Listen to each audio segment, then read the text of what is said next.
Okay, all right. So I will continue. Professional readiness solution ဒါကိုကဒီစာသင်ဖို့ကို ready ဖြစ်နေပြီကိုယ့်ရဲ့ attitude က ready ဖြစ်နေပြီပေါ့နော်ကိုယ်မှာ skills တွေပြည့်စုံနေပြီ lesson deliver လုပ်နိုင်ပြီပေါ့ Okay အဲ့တော့ဥမာဆရာမလုပ်မယ်ဆိုလို့ရှိရင်ဟို teacher လည်းအဲ့လိုပေါ့အရင်တုန်းကဆရာမစလုပ်တုန်းကဆိုလို့ရှိရင်ဟိုပြောအောင်ပွင့်လင်းလင်းပြောရမယ်ဆိုမတက်ပေါ့နော်မပိုင်တပိုင်ဆရာမပေါ့အဲ့ဆိုလို့ရှိရင်သူများရမေး future မှာဘာလုပ်မလဲ I want to be a more qualified teacher I want to be a professional English language teacher right so အဲ့တော့ဘာကိုပြောရလဲ qualified teacher ဆိုတာဘာကိုပြောရလဲ professional English teacher ဆိုတာဘာကိုပြောရလဲ okay အားလုံးဖြေကြည့်ပါအောင်အခုဒါ teacher လုပ်မဲ့သူလေးတွေပြီးတော့ဒါဟို English teaching နဲ့အသက်မွေးဝမ်းကြောင်းမှုဒါစိတ်ဝင်စားတဲ့သူလေးတွေပေါ့နော်အဲဆိုလို့ရှိရင်ဒါဘာကိုပြောရလဲ what does it mean by professional English teacher or qualified English teacher okay ကိုနားလေဒီလိုလေးပဲပြောကြည့်ပါမှားတယ်မှန်တယ်မရှိဘူးပေါ့နော် yeah we will all share okay yes we will answer that okay ဘာပွဲလို့လဲတချို့ဆွေးနွေးမယ် each of ပြောလို့ရလား ရတယ်ပြောလို့ရတယ် okay ဟိုကနေလည်းပြောလို့ရတယ်နော် mine နဲ့လည်းပြောလို့ရတယ် yes each of အထင်ကြတော့ပေါ့နော် each of ရဲ့အထင်ပေါ့နော် English teacher qualified teacher တယောက်ဖြစ်ဖို့အတွက်ကအနည်းဆုံး English level ကတော့ advanced ရှိရမယ်ပေါ့နော် advanced ကိုဖြစ်ကမယ်နောက်ပြောရရှင်English level တခုတည်းပြည့်စုံရုံနဲ့မရဘူးပေါ့နော် teaching skill လည်းရှိရမယ်အဲ့တော့ lesson plan ဆွဲတက်ရမယ်ကျောင်းသားတွေရဲ့ဒီchild psycho တွေလည်းသိရမယ်ပေါ့နော်အဲ့တော့ TKT တွေတက်ထားရမယ် TSOR တက်ထားရမယ်ဒါမျိုးလေးတွေတက်ထားရမယ်ပေါ့နော်အဲ့တော့ပြီးလို့ရှိရင်ခုကအခု21ရာစုမှာ online လေးတွေပေါ့နော် online တွေအရင်ခေတ်စားလာတယ်နောက်ပြီးလို့ရှိရင်လည်းဒီ AI တွေပေါ့နော်အရင်ခေတ်စားလာတဲ့အတွက် AI သုံးနည်းတွေအဓိကပြ technology သုံးနည်းတွေကိုသိထားရမယ်ပေါ့နော်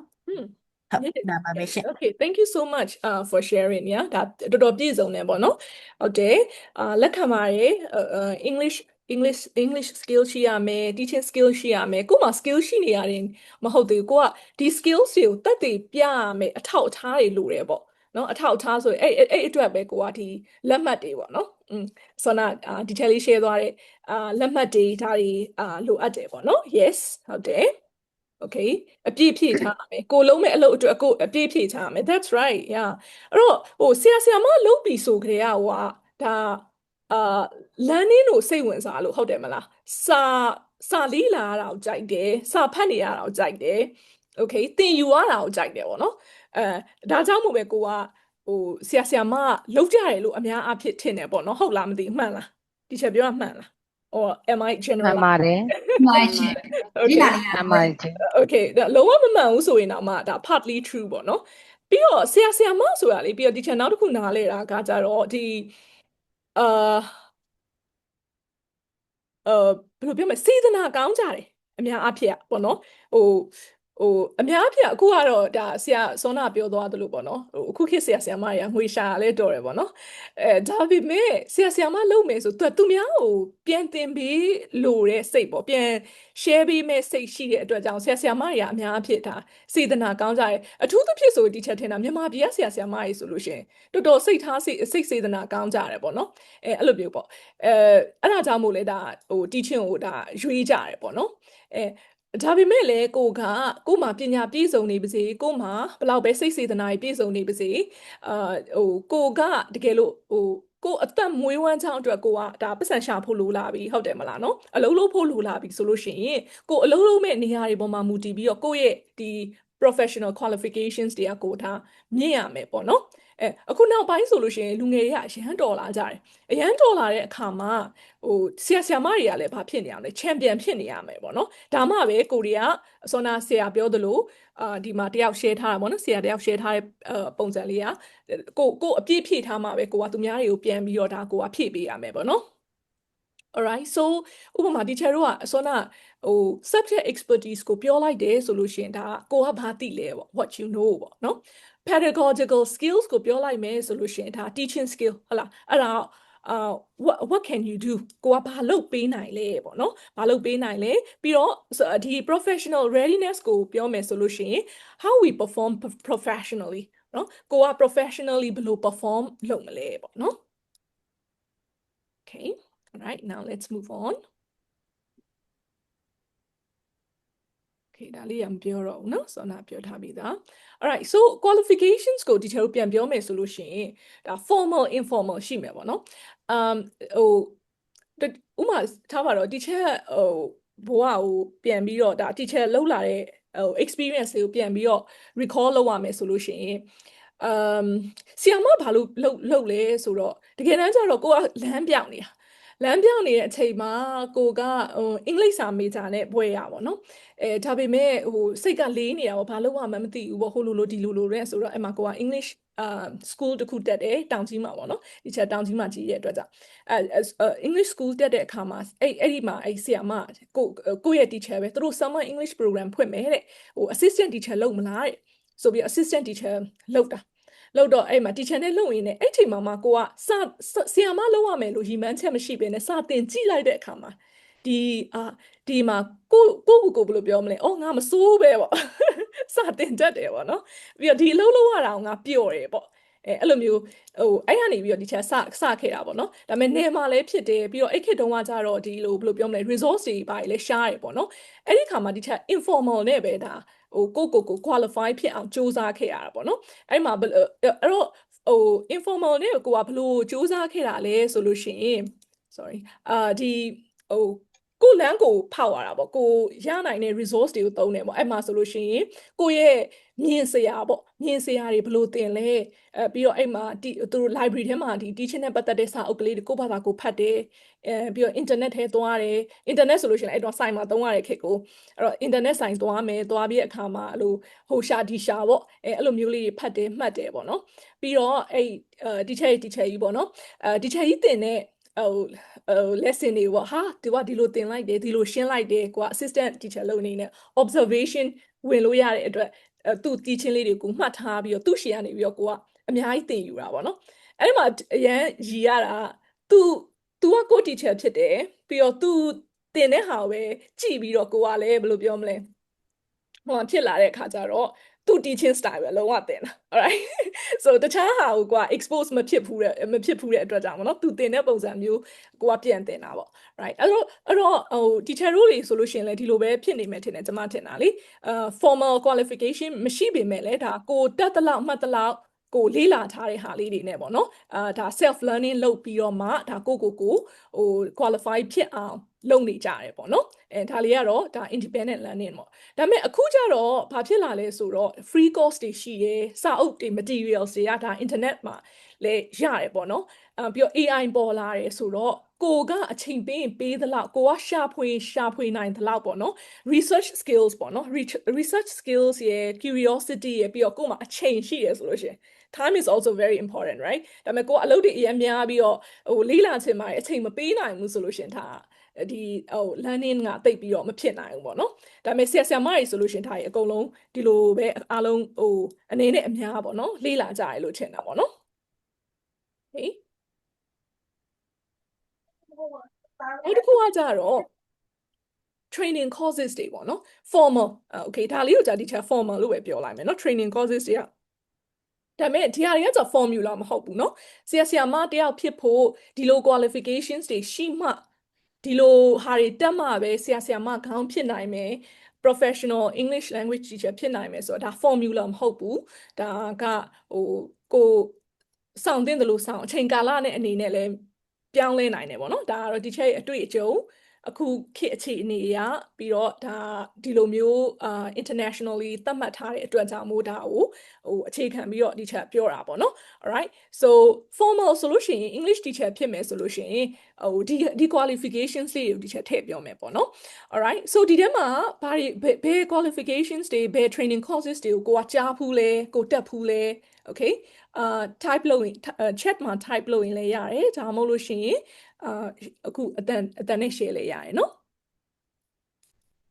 ဘယ်ဟာလေးတွေကြားဖူးလဲတက်ဖူးထားလဲ CKD ရဲ့တိစောရဲ့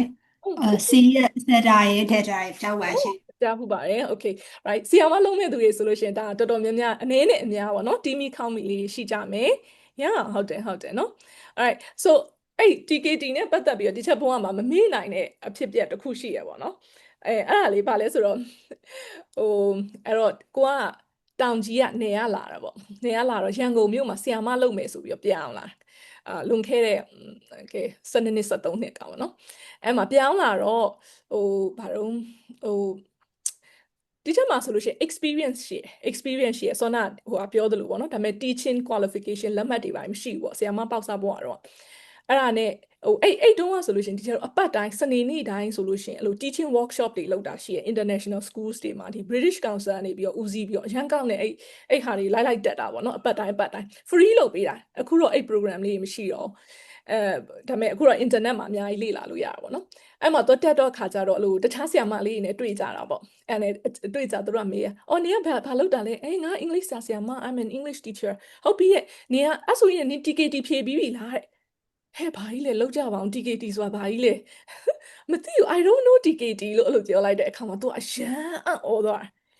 သူ့ဘေးကတယောက်ကိုတို့ပြီးတော့ပြောတယ်ဟဲ့ကြည်ဟန်နဲ့ she's an English teacher but she does not know TKT ရဲ့အဲ့ကွာလေးဟိုဘယ်လိုပြောလဲအားလေးငယ်သွားသလိုနည်းနည်းလေးဟိုဖြစ်သွားတာပေါ့နော်ကို ignorant ဖြစ်တယ်လို့လည်းကိုခံစားရတော့ပေါ့ဘာလို့လဲဆိုတော့ဟိုအင်္ဂလိပ်စာဆရာမတယောက်ပြီးဖြစ်ပြီးတော့ကိုမတက်ခဲ့ဘူးပေါ့ပြောရမယ်ဆို teacher TKT အခုတိတိလည်းမတက်ဘူး okay ဟို TKT ကိုမတက်ဘူးပေါ့နော်နောက်ပိုင်းစာအုပ်လေးပါလေးဖတ်ပြီးတော့ဒါအခုမှဒါတွင်ကြဲအခုဆိုလို့ရှိရင်လူတွေကဒါအမြင်ပွင့်လာတာပေါ့နော် TKT ဆိုတာ teaching knowledge test ပေါ့နော်ဒါကတော့ तू ကတော့လုံးဝ foundation အကျဆုံးလို့ပြောရမယ်ပေါ့နော်ဟိုဒါလေးကိုသိထားရဆိုလို့ရှင်ဒါ teaching နဲ့ပတ်သက်တဲ့ foundation တော်တော်သိတယ်လို့ပြောရမယ်ပေါ့နော်ခဏနေတိုင်းဒီချက်ဒါအသေးစိတ်ပြန်ပြီးတော့ပြောပြမယ်ပြီးတော့နောက်တစ်ခုကကြတော့ TEFL ဒါကတော့ order align မဟုတ်ဘူးเนาะဘယ်ဥစ္စာကအနိုင်ဆုံးဘယ်ဥစ္စာအမြင့်ဆုံးအဲ့လိုမျိုးရဲ့လို့သတ်မှတ်လို့တော့မရဘူးဒါပေမဲ့လည်းအခြေခံအားဖြင့်ပြောမယ် general အားဖြင့်ပြောမယ်ဆိုလို့ရှင် TKT ကတော့ basic အကျဆုံးလို့ပြောလို့ရပါဘောเนาะပြီးတော့ TEFL ပေါ့ TEFL ဆိုတာကြတော့ teaching English as a foreign language ပေါ့အဲ့မှာစိတ်ဝင်စားဖို့ကောင်းတာကteaching English as a foreign language ပြီးတော့ teaching English as a second language ပေါ့เนาะအဲ့လိုမျိုးရှိရပေါ့အဲ့တော့teaching English as a foreign language ဆိုတာကဘာကိုပြောရလဲဆိုလို့ရှင်ဒီအင်္ဂလိပ်စကားပြောတဲ့နိုင်ငံမှာမနေတဲ့ကလေးတွေကိုသင်ဖို့ကျောင်းသူကျောင်းသားတွေကိုကလေးတွေမဟုတ်နော် sorry ကျောင်းသူကျောင်းသားတွေကိုသင်ဖို့ဆိုလို့ရှိရင်ဒါ TEFL ပေါ့ foreign language ပေါ့နော်ပြီးတော့ TESOL ဆိုတာဒါအရန်ဒါတွင်ကျယ်ပေါ့နော်အခုဟိုဆိုလို့ရှိရင် TESOL ကကြတော့သူ့ရဲ့ technical term ပေါ့နော် technically ဘာပြောရမလဲဆို teaching English to speakers of other language so အဲ့ဒါကြတော့ဥပမာကိုကsorry ဒီ English speaking country မှာတဲ့အင်္ဂလိပ်စာမတက်သေးတဲ့သူတွေကိုသင်ဖို့ဆိုပြီးတော့အဲ့လိုခွဲထားတာပေါ့နော်ဒါပေမဲ့သူတို့ကနှစ်ခုကဒါခုအရန် close ဖြစ်တယ်ပေါ့နော်တီဆောTEFL တက်ပေါ့နော်ဒါပေမဲ့ဒီမှာကြပါဒီကျတို့ဒီမှာကြဘာပဲပို့ခေတ်စားလဲဆိုလို့ရှင်တီဆောပေါ့တီဆောကပို့ပြီးတော့လဲ academic ဖြစ်တယ်ပေါ့နော်ဒါပေမဲ့ဘယ်လောက်ထိဟိုဖြစ်လဲဒီချက်လဲအဲ့ဒါတော့မသိဘူးပေါ့နော်ဒါပေမဲ့တီဆောကတော့ဒါပို့ပြီးတော့အခုတွင်ကြဲသုံးကြတယ်ဒီလက်မှတ်လည်းတော်တော်ဟိုရှိကြတယ်ပေါ့နော်ပြီးတော့အဲ့မှာဟို internet ထဲမှာဆိုဟို teacher training course တွေအဲ့လို online တက်လို့ရတဲ့ဟာတွေမှာဆိုလို့ရှိရင် TEFL လည်းတွေ့လိမ့်မယ်ပေါ့နော်အဲ့တော့အခြေခံအားဖြင့်ကတော့ဒါအတူတူပဲဒီလိုနည်းနည်းကွဲသွားတယ်ပေါ့နော်ဒီ soul ကတော့နည်းနည်းပို့ပြီးတော့ intensive ဖြစ်တယ်ပေါ့နော်ပို့ပြီးတော့နည်းနည်း serious ဖြစ်တယ်ပေါ့ခဏနေကြဒီချက်အသေးစိတ်ဒါပြန်ပြောပြမယ်ပေါ့နော်ပြီးတော့နောက်တစ်ခုကကြတော့ CELTA ပေါ့နော် okay CELTA နဲ့ Delta နဲ့ပေါ့ CELTA ကကြတော့ certificate ပေါ့နော်သူကကြတော့ teaching adult ဆိုပြီးတော့သူကပြောထားတာပေါ့တကယ်တော့certificate of English language teaching to adults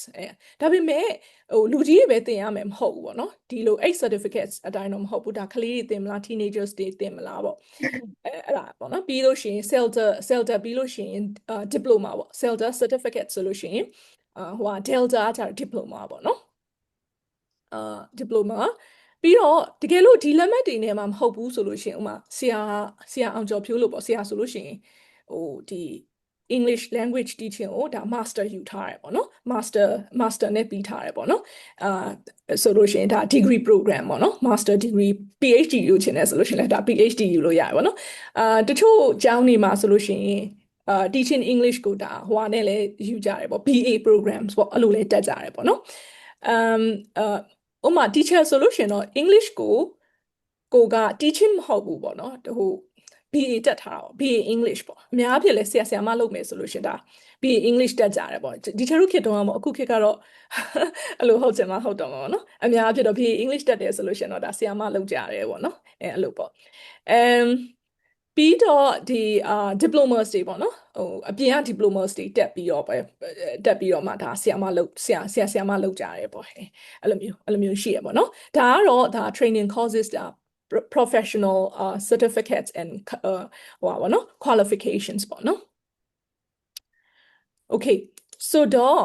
အစောနာလေးကိုဒီချက်အသေးစိတ်ပြန်သွားရမယ်ဆိုလို့ရှင်ဒါအားလုံးလည်းသိကြမယ်နဲ့တူရเนาะတချို့လည်းရင်းနှီးနေလောက်မယ်ဟိုအဲ့ TKT ဆိုတာဘာပြောရလဲဆိုတာ teaching knowledge text ပေါ့ဒါလေးက teacher ဒီပုံလေးကို Gemini နဲ့ထုတ်ထားတာ okay alright so AI လေးကိုနည်းနည်းအသုံးချကြည့်ရပါเนาะမှာ Gemini နဲ့ဒီဟိုဟာ TKT ဟိုလေးကို infograph လေးထုတ်ခိုင်းထားတာပေါ့เนาะ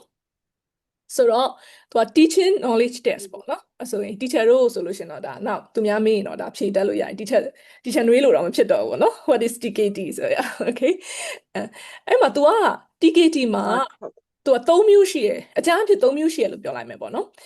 သူက core module ဆိုတာရှိတယ် core module ကကြတော့ဒီမှာ module 1 2 3ပေါ့နော်သင်ရမယ့်ဟာလေးတွေကကြတော့ module 1မှာဆိုလို့ရှင် language and background ဆိုတော့ဟိုပါပေါ့subject knowledge အတွက်ပေါ့နော်ပြီးတော့ခါကျ lesson planning and resources ရှိမယ်ပြီးရင်module 3ကကျတော့ classroom management and interaction ပေါ့ TKT က test ဖြစ်တဲ့အတွက်ကြောင့်စောင့်ဝဲဖြေရတယ်သူကသိလားတက်ပြီးပြီဆိုလို့ရှိရင် module တစ်ခုချင်းစီကိုသူကဒါစောင့်ဝဲဖြေရတယ်ပေါ့နော်သူကစောင့်ဝဲဖြေပြီးဆိုလို့ရှိရင်သူအမှတ်ကလေးတွေထွက်တယ် band 1 2 3 4အဲ့လိုလေးထွက်တယ်4ကအမြင့်ဆုံးပေါ့နော်အဲ့လိုမျိုးတကယ်လို့ဟိုသင်တန်းတွေလည်းရှိရပေါ့နော်သင်တန်းတွေတက်ချင်တယ်ဆိုလို့ရှိရင်လည်းဒါတက်လို့ရတယ်ပေါ့နော် TKT သင်တန်းတွေဒါဖွင့်တာရှိရဟိုကိုက English ကောင်းနေ self study အားသန်နေဆိုလို့ရှိရင်လည်းဒါကိုယ့်ဘက်ကကိုဘာလုပ်လို့ရလဲဆိုလို့ရှိရင်ဖတ်ပြီးတော့မှဟိုမိခွန်းဟောင်းနေကျင့်ပြီးတော့သွားဖြေလို့လည်းရတယ်ပေါ့နော်ပြီးတော့နောက်တစ်ခုကကျတော့ဥမာကိုကကလေးပိုင်းသင်တယ်ပေါ့နော်အဲ့လိုဟိုဆိုလို့ရှိရင် sorry TKT young learners ဆိုတာရှိရပေါ့နော်TKT young learners ကကြတော့ဒါကကလေးအတွက်ပေါ့ပြီးတော့အရန် interesting ဖြစ်ဖို့ဟာတစ်ခုကကြတော့ဥပမာ teacher တို့လို့ဘယ်လိုပြောမလဲ teacher တို့ဆိုလို့ရှိရင်ဒါ English ဟိုဟာလောက်တာ English စာဆရာမကဟိုကျောင်းတွေမှာလောက်တာမဟုတ်ဘူး international school တွေမှာလောက်တာမဟုတ်ဘူးပေါ့နော်ဒီချက်အပြင် English စာသင်တန်းမှာဆရာမလောက်တယ်ပေါ့နော်တကယ်လို့ကိုက international school တွေမှာဆရာမလုပ်မယ်ဆိုလို့ရှိရင်ဒီ CLIL ပေါ့နော် content and language integrated learning ဆိုတာလေးဒါလေးကကိုယ့်အတွက်ပို့ပြီးတော့ suitable ဖြစ်တယ်လို့ထင်တယ်ပေါ့နော်ဘာလို့လဲဆိုတော့ तू က English စာကိုပေါ့နော် English စာကိုပဲဟိုသင်ရမှာဒါပေမဲ့ subject matter ပေါ့ဥပမာထားပါတော့science ကို English လို့သင်တာမျိုး history ကို English လို့သင်တာမျိုးပေါ့နော်အဲ့လိုမျိုး content ကိုအထူးပြုပြီးမှအင်္ဂလိပ်စာကိုသင်ကြားပေးတဲ့ program ပေါ့နော်ဒါလေးဒါမျိုးတက်လို့ရတယ်ပေါ့နော်ဒါကတော့ TKT မှာရှိတဲ့ဒါ program 3ခုပေါ့နော်အဲ့တော့ TKT ကကြတော့ဥပမာဟိုအခြေခံအကျဆုံးပေါ့နော်နောက်ကိုကဟို teaching တခြားအမြင့်တွေတက်မယ်တီဆောတို့ဘာလို့တက်မယ်ဘာညာပေါ့နော် center တို့ဘာလို့ဟိုဆိုလို့ရှိရင်ဒီ TKT ကိုဟိုလေ့လာထားရဆိုလို့ရှိရင် foundation ဒါတော်တော်ကောင်းတယ်ပေါ့ဥပမာဒီချက်ဆိုလို့ရှိရင်နည်းနည်းနှောင်ထားရတာပေါ့နော်ကိုဟိုကတော့ဒါပေမဲ့တယောက်နဲ့တယောက်ကဒါ life path ချင်းကတော့မတူဘူးပေါ့နော် career ဘယ်လိုမျိုးတိဆောက်လဲပေါ့နော်background ကိုယ့်ရဲ့ background တွေမတူဘူးကိုယ့်ရဲ့ဟိုဘာလို့ဟိုအချိန်ကာလအချင်းမတူဘူးပေါ့နော်ကိုယ့်ရဲ့ strength တွေ weakness တွေမတူဘူးပေါ့နော်ဟို TKT ကိုဘာလို့မတက်ဖြစ်လိုက်လဲဆို I don't know I don't remember ဟိုတက်ခဲ့တင်တယ်လို့တော့ထင်တယ်ပေါ့နော်ဒါပေမဲ့လည်းကိုကဟိုမရောက်ဒီမရောက်ဖြစ်သွားတာပေါ့နောက်ပိုင်းကျတော့ကိုက MA တွေတက်ပြီးသွားတဲ့အခါမှာ TKT လည်းပြန်တက်ဖို့ကဟိုမဖြစ်တော့ဘူးပေါ့အဲ့ဒါနဲ့ teacher center တန်းပြီးတော့သွားတက်လိုက်တာပေါ့နော်အဲ့လိုပေါ့ဒါပေမဲ့တကယ်လို့သာတက်ခဲ့မယ်ဆိုလို့ရှိရင်ကိုတော်တော်လေးကိုအထောက်အကူဖြစ်မယ်ပေါ့နော် terminologies တွေပြီးတော့ဒီtheories တွေဒါတွေကိုဟိုအခြေခံလေးသိထားဖို့ကောင်းတယ်ပေါ့နော်ပြီးတော့နောက်တစ်ခုကကြတော့ဒီTEFL ပေါ့နော် and TESOL ပေါ့နော်အစောနာဒီချက်ပြောသလိုပဲပေါ့နော် TEFL နဲ့ TESOL ဆိုတာသူကတိတ်တော့မကွာဘူးပေါ့နော် and TEFL ကじゃ teaching English as a foreign language ပေါ့နော်ဆိုတော့ဟိုဒီမှာဟို သူ့ကြ online မှာပဲဒီချက်မြင်ဖူးရပေါ့နော်တခြားဒီ training course တွေလည်းရှိမှာပေါ့နော် online ကနေပြီးတော့အလိုပေးတဲ့ course တွေ self based ပေါ့ဟိုမှာကိုက video ကြည့်ပြီးတော့တက်ရတဲ့ course တွေဒါမှမဟုတ်လို့ရှိရင်ဒီလို assignment တွေရေးရလားစာဖတ်ပြီးတော့ပေါ့နော်120 hours course တွေပေါ့အဲ့လိုမျိုးရှိရပေါ့နော်ဒါပေမဲ့ကိုကသတိထားမှာ online ကတွေးလိုက်တဲ့ cost တွေက scam တွေဖြစ်တတ်တယ်ပေါ့နော်ဥပမာထားပါတော့ကိုကဒေါ်လာ20 30သွင်းလိုက်ရတယ်ဒါပေမဲ့လက်မှတ်ကကြတော့ဘယ်လိုပြောမလဲယုံကြည်မှုမရှိဘူးပေါ့နော်သူတို့လက်မှတ်ကဒီတိုင်း certificate ဆိုတာလူတိုင်းပေးလို့ရတဲ့ခင်မျိုးဖြစ်နေအောင်နော်အဲ့ဒီအတွက်ကြောင့်မို့ကိုကဒါမျိုးတွေသတိထားသင့်တယ်ပေါ့နော်တီဆောဆိုလို့ရှိရင်အဲ့တိုင်းပဲ online မှာလည်းပေးတဲ့ဟာရှိရပေါ့နော်ဥပမာထားပါတော့ဟိုဗီဒီယိုကြည့်ပြီးလေ့လာလိုက်တာနဲ့လက်မှတ်ရသွားတာပေါ့အဓိကတော့ကိုကပညာတကယ်လိုချင်တာလားလက်မှတ်လိုချင်တာလားပေါ့နော်အဲ့ဒါတော့ဟိုဖြစ်တာပေါ့နော်ဆိုတော့သူကကြတော့လေဒီ English speaking ပေါ့နော်ဆောနာဒီချက်ပြောသလိုသူကနည်းနည်းလေးပို့ပြီးတော့intensive ဖြစ်တယ်ပေါ့နော်အဲ့တော့ကိုကTEFL တို့ဒီ TESOL တို့ဆိုလို့ရှိရင်ဘယ်လိုမျိုးတွေကပေးလဲဆိုလို့ရှိရင်ဟိုသူကအစစ်ဟိုပေးတဲ့ body နှစ်ခုရှိရပေါ့နော်အဲ့ body နှစ်ခုပေါ်မှာမူတည်ပြီးတော့မှဟိုဒီcertificates weight ကလည်းကွာရပေါ့နော်သူ့ရဲ့ဟိုသူ့ရဲ့တန်ဖိုးလို့ပဲပြောရမလားโอเคเนาะသူ့ရဲ့တန်ဖိုးကလည်းကွာသွားတယ်လို့ပြောရမယ်ပေါ့ဥပမာတချို့ဟိုဟာကြတော့ဒီဟာလေးဆိုသိကြမယ်ထင်တယ်ဒီ Arizona State University ကပေးတဲ့ဒီ SOL course ဆိုတချို့သိကြမယ်ထင်တယ်သူကကြတော့ဒီဆိုနာလို့ဗီဒီယိုကြည့်ရမယ်ဗီဒီယိုကြည့်ပြီးလို့ရှင်စာအုပ်တွေဖတ်မယ်ကိုယ့်ဘာသာကိုယ်လုပ်တာပေါ့ self based course လို့ခေါ်တာပေါ့နော်ပြီးလို့ရှင်ကိုယ့်ရဲ့ teaching video လေးတွေရိုက်ပြီးတော့တင်ပေးရတယ်ကိုစာသင်နေတဲ့ဟာလေးတွေပေါ့နော်ပြီးလို့ရှိရင်အချင်းချင်း review practice ပေးတာပေါ့နော်ဟိုအဲ့ဒီဟာလေးရှိရပေါ့အဲ့ဒါလေလူတွေတော်တော်တက်ကြတယ်ပေါ့နော်တော်တော်တက်ကြတယ်သူက budget friendly ဖြစ်တယ်ကွာပြီးတော့အချိန်အထူးသတ်မှတ်ထားတာမရှိတဲ့အတွက်ဆရာမတွေအတွက်အဆင်ပြေရပြောရမှာပေါ့ကိုအားတဲ့အချိန်မှလေ့လာရုံပဲပေါ့နော်သူ့ကြတော့ဒီuniversity institutional certificates လို့ပြောရမှာပေါ့ဒီ Arizona State ကပေးတဲ့ဟိုဆိုတော့သူတို့ university ကအတိမတ်ပြုတာပေါ့နောက်တစ်ခုကကြတော့ government ကအတိမတ်ပြုထားတဲ့ qualification ပေါ့နော်ဒီတီဆောတို့ဘာတို့မှာဒီဥစ္စာဒီတစိတ်ကလေးကိုမှတ်ထား of course ဆိုအဲ့ဒီဟာလေးပါတယ်ဆိုလို့ရှိရင်ဒါ government က regulated လုပ်ထားတယ်ပြီးလို့ရှိရင်သူတို့ကိုဒီလိုပေါ့ဟိုCambridge တို့ဘာတို့က assessors တွေကလာပြီးတော့မှ inspection ဝင်တယ်ပေါ့နော်လာစစ်ဆေးမှုရှိတယ်ပေါ့အဲ့လိုမျိုးအဲ့ဒီကနေပြီးတော့အဲ့ဒီအတွက်ကြောင့်မို့ तू ကဘာဖြစ်လဲဆိုလို့ရှိရင် तू ကပို့ပြီးတော့မှယုံကြည်ရတယ်လို့ပြောရမယ်ပေါ့နော်ယုံကြည်ရမယ်ကိုအလုပ်တွေပါရှောက်မယ်ဆိုလို့ရှိရင်လေပို့ပြီးတော့မှဒါဒီ certificates မျိုးကခိုင်မာတယ်ပေါ့အဲ့လိုမျိုးပေါ့နော်အဲ့တော့တီဆောကကြတော့ဒီဟိုဟာနဲ့ဆိုရင် तू က level 5 ဒီ तू က level 5 level 7အဲ့လိုမျိုးရှိရပေါ့ level 7ဆိုတာအမြင့်ဆုံးဖြစ်သွားတာပေါ့နော်သူကဒီ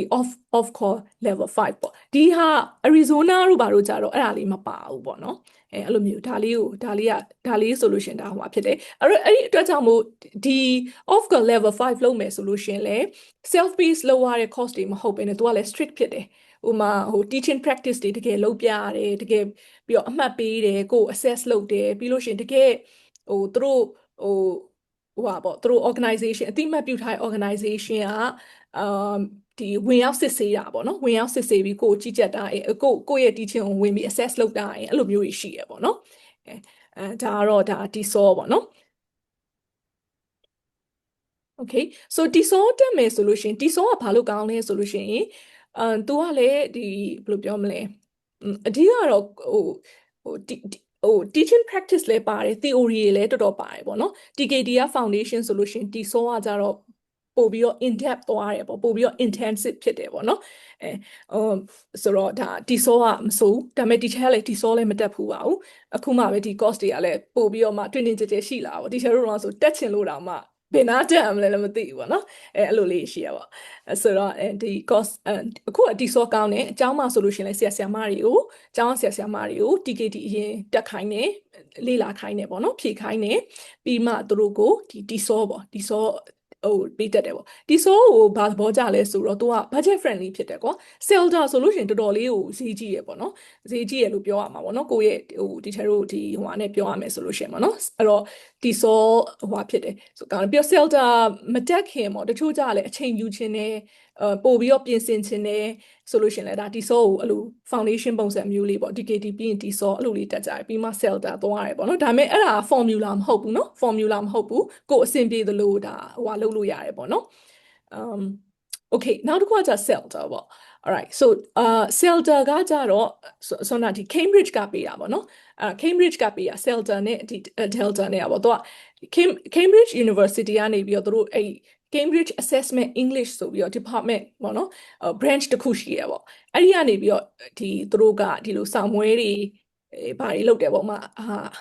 IELTS တို့ပြီးတော့ဒီချာတို့ဒီ YLE exams တို့ပါတို့เนาะဒီဟိုကလေးတွေပေါ့နော်အဲ့တော့ဒီCelta လဲတာပေါ့ဆိုတော့ तू ကကြတော့တစ်လပဲတက်ရတာတစ်လပဲတက်ရတာ teaching practice တွေ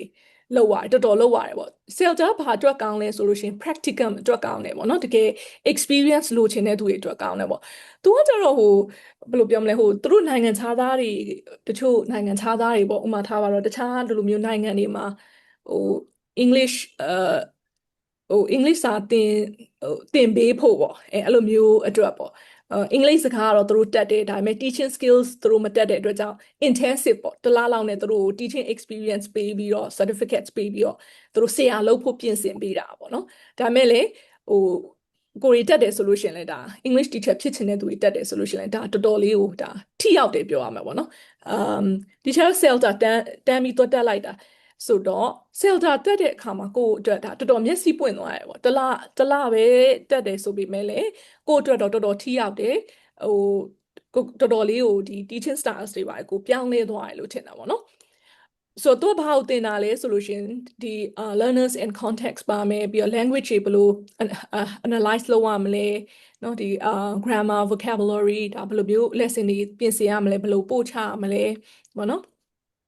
ပြီးတော့ဒီ classroom management ဘယ်လိုလုပ်ရမလဲ instruction တွေဘယ်လိုပေးမလဲ activity တွေဘယ်လိုပေးမလဲပြီးတော့ကြာ feedback တွေအဲ့ဒါတွေကို तू ကအရင်ဆုံး तू ကတင်ပြတာပေါ့နော်တင်ပြအောင်ကိုက observe လုပ်ပြီးတဖြည်းဖြည်းနဲ့ကိုကပြန်တင်ပြနောက်ဆုံးကိုက lesson တစ်ခုကိုကောင်းမွန်ပေါ့နော်ပိုင်နိုင်တင်ပြနိုင်တဲ့အထိသူတို့ကလေ့ကျင့်ပေးတာပေါ့တစ်လအတွင်းမှာအဲ့တော့ तू ကကြတော့သူ့လည်း assess လုပ်တယ်ဒါပေမဲ့ तू စောင့်ဝဲဖြည့်စရာမလိုဘဲနဲ့6-hour assess teaching practice ပေါ့နော်6နာရီစာကိုကစာတင်ပြတစ်ဆက်တည်းတော့မဟုတ်ဘူး45မိနစ်အဲ့လိုခွဲပြီးတော့ပတ်တိုင်းလုပ်ရတာပေါ့နော်ပြီးတော့ assignment 4ခုတင်ရတယ်ပြီးတော့အမှတ်ထွက်တယ်ပေါ့ grade pass ရိုးရိုး pass ရှိမယ် pass B ရှိမယ် pass A ရှိမယ် pass A ဆိုလို့ရှိရင်ဒါတော့လုံးဝအတော်ဆုံးပေါ့ standard ပေါ့နော်standard ထက်မြင့်တယ်ပေါ့အမြင့်ဆုံးပေါ့အေးနော်so Celta ပြီးပြီဆိုတော့ Delta ပေါ့နော် Delta တော့အခုဟိုဟာရှိသေးလား in person ဟိုဟာရှိသေးလားတော့ဒီထက်တော့မသိဘူးဒီထက်တက်တာဆိုရင် Delta ကကြတော့ဟိုအဝေးသင်ပုံစံပေါ့ပြောရမယ်ဆိုလို့ရှိရင်အဝေးသင်ပေါ့နော်အဲ့လိုမျိုး module တစ်ခုစီခွဲပြီးတက်တယ်ပေါ့သူက module 1 module 2 module 3ပေါ့နော်အဲ့လိုမျိုးရှိရယ်module 1ဆိုလို့ရှိရင်ဒါ theoretical framework ပေါ့ theory တွေ language analysis တွေအဲ့လိုလုပ်ရတယ်ပေါ့နော်ပြီးတော့ဒီlanguage theory တွေအဲ့ဒါလေ့လာရတယ်ပေါ့နော်ပြီးတော့ဆောင်မွဲဖြေရတယ် module 1ပြီးလို့ရှိရင်ကိုကဆောင်မွဲလေးဖြေရတယ်ဆောင်မွဲဖြေပြီးလို့ရှိရင်သူအမှတ်ဟိုအောင်လားကြလားပေါ့လို့ခွဲပေးရပါတော့ပြီးပြီ module 1ပြီးပြီဆိုလို့ရှိရင် module 2ကကြတော့ဒီချက်တက်တော့6လလောက်တက်ရတယ်ပေါ့နော်သူကကြတော့ module 2ကကြတော့ဟို lesson planning ပြီးတော့ lesson ဘယ်လို deliver လုပ်လဲစာပြန်တင်ပြရတယ်အဲ့စာတင်တဲ့ဥစ္စာတွေကိုသူတို့က observe လုပ်တယ်အမှတ်ပေးတယ်နော်အဲ့လိုမျိုးလုပ်ပေးရပါနောက် module 3ကကြတော့ဒီ specialism တစ်ခုပေးရတယ်ပေါ့နော်ရွေးပြီးတဲ့အခါမှာကိုကအဲ့ဒီအကြောင်းကိုဒီ paper တစ်ခုရေးပေးရတယ်ပေါ့နော်paper တစ်ခုရေးပေးရတယ်ဆိုတော့ Delta ကကြတော့ Celta တက်တော့အရန်ပြောတယ်ဟိုဘယ်လိုပြောမလဲကိုအရန်လုံနိုင်တယ်လို့ထင်တာပေါ့နော် Delta ကတော့တော်တော် heavy ဖြစ်တယ်တော်တော်စာလုပ်ရတယ်ပေါ့နော်ဘာလို့လဲ Delta ဘာလို့ heavy ဖြစ်လဲဘာလို့ဟိုဖြစ်လဲဆိုလို့ရှင် तू ကတွေ့လားသူ့ရဲ့ဟိုအောင်ကြည့်လိုက်ဒီ off call မှာ तू က master level 7ဆောနာတီဆောက5ဆိုလို့ရှိရင်ဒါလေးက level 7ပေါ့နော်အဲ့တော့ဒီဆော Celta Delta တက်မယ်ဆိုလို့ရှိရင်ကိုကဘာပြင်ထားရမလဲဆိုလို့ရှိရင်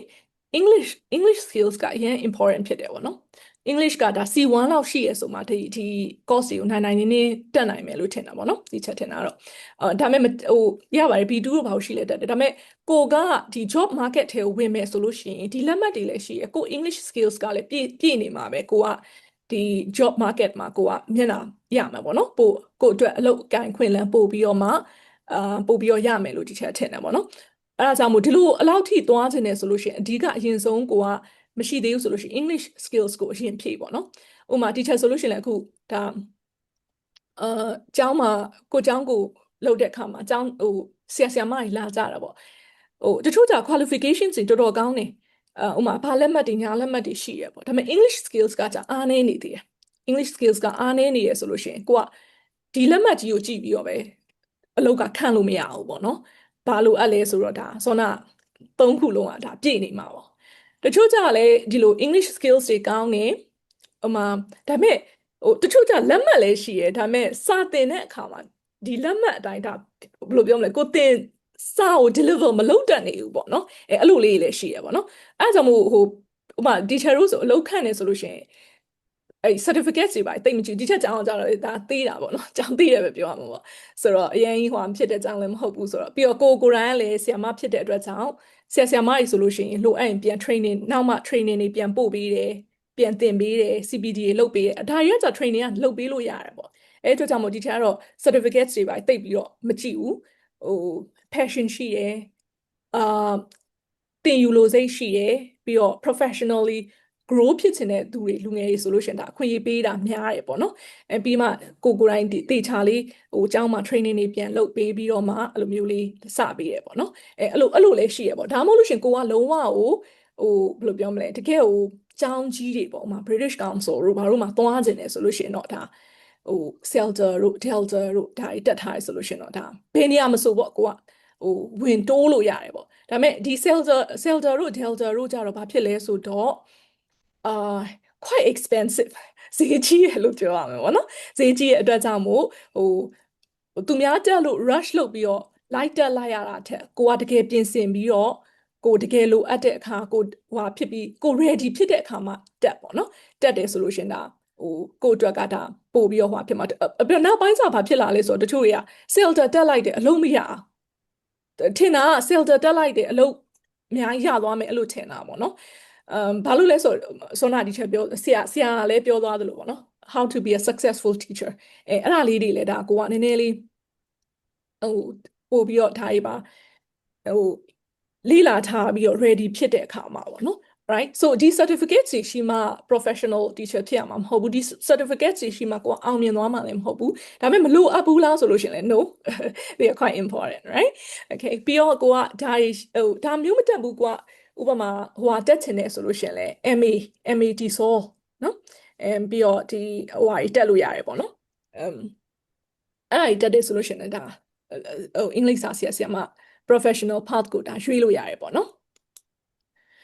okay အဲ့တော့ဟိုအင်္ဂလိပ်စာသင်ပြီးဆိုလို့ရှိရင်ဘယ်လို career တွေရွေးလို့ရလဲဆိုလို့ရှိရင်ကျတို့ဒီ EFL teacher ESL teacher ပေါ့ဆိုတော့ဟာနဲ့တူတာပေါ့ English teaching English as a foreign language ပေါ့နော်တကယ်တော့ English teaching English as a foreign language မြန်မာပြည်မှာဆိုလို့ရှိရင်တော့ဒါအင်္ဂလိပ်စာ foreign language လို့ပဲသင်တာပေါ့နော်ဒါမဲ့လည်းဟိုကိုတခါလေးကျရင် ESL second language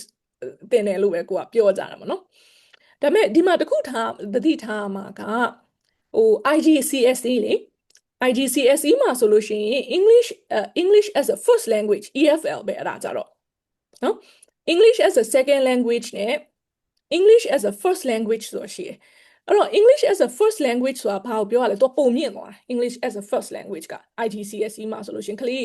ယူလို့ရတယ်ကွာ English ကိုမှ2မျိုးယူလို့ရတယ် English as a first language ယူမလား English as a second language ယူမလား English as a first language ဆိုလို့ရှိရင်သူက English စာကျွမ်းကျင်တဲ့သူတွေကိုဟို English စာဒါသင်တာပေါ့ဥမာliterature တို့ဘာတို့ပေါ့ဥမာထားပါတော့ဒီကျတို့မြန်မာစကားပြောတဲ့သူတွေကမြန်မာစာကို subject အနေနဲ့ဒီကျတို့သင်ရတယ်လို့မျိုးပေါ့နော်ပြီးတော့ ESL ကကြတော့ဒါ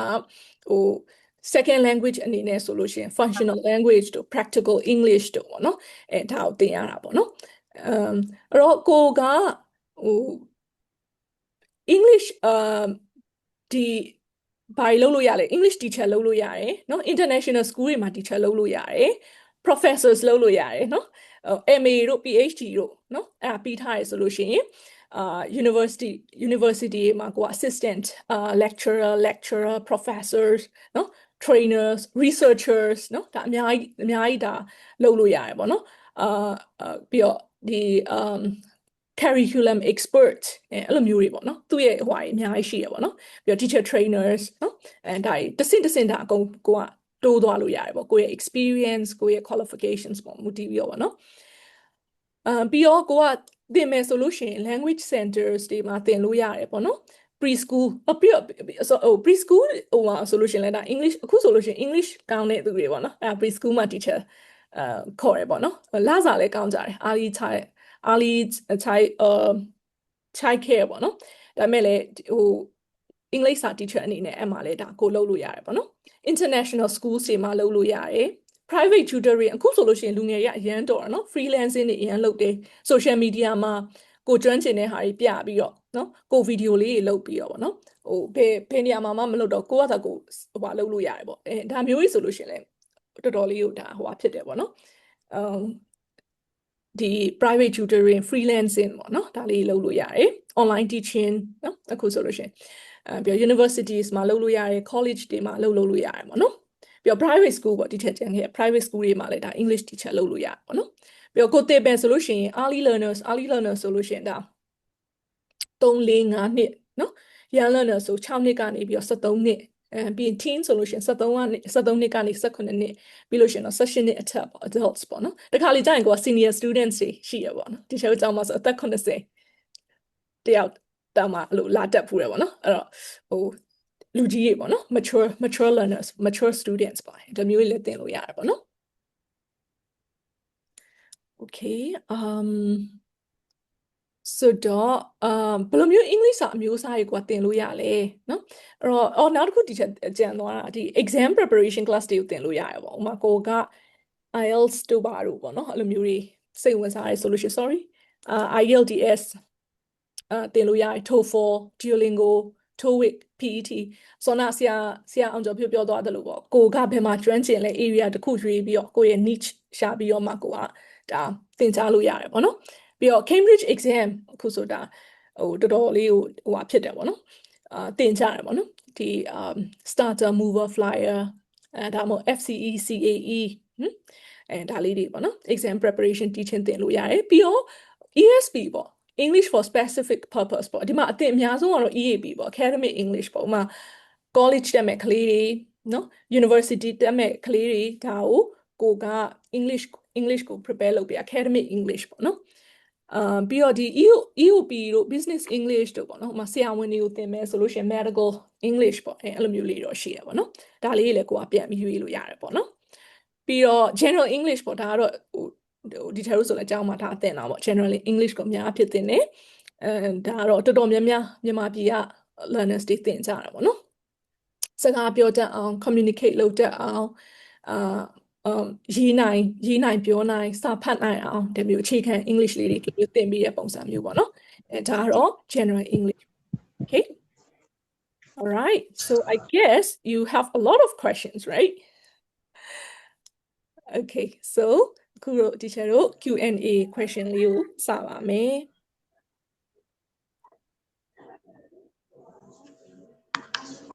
ခဏလေးနော် teacher chat box ဖွင့်လိုက်ပါမယ်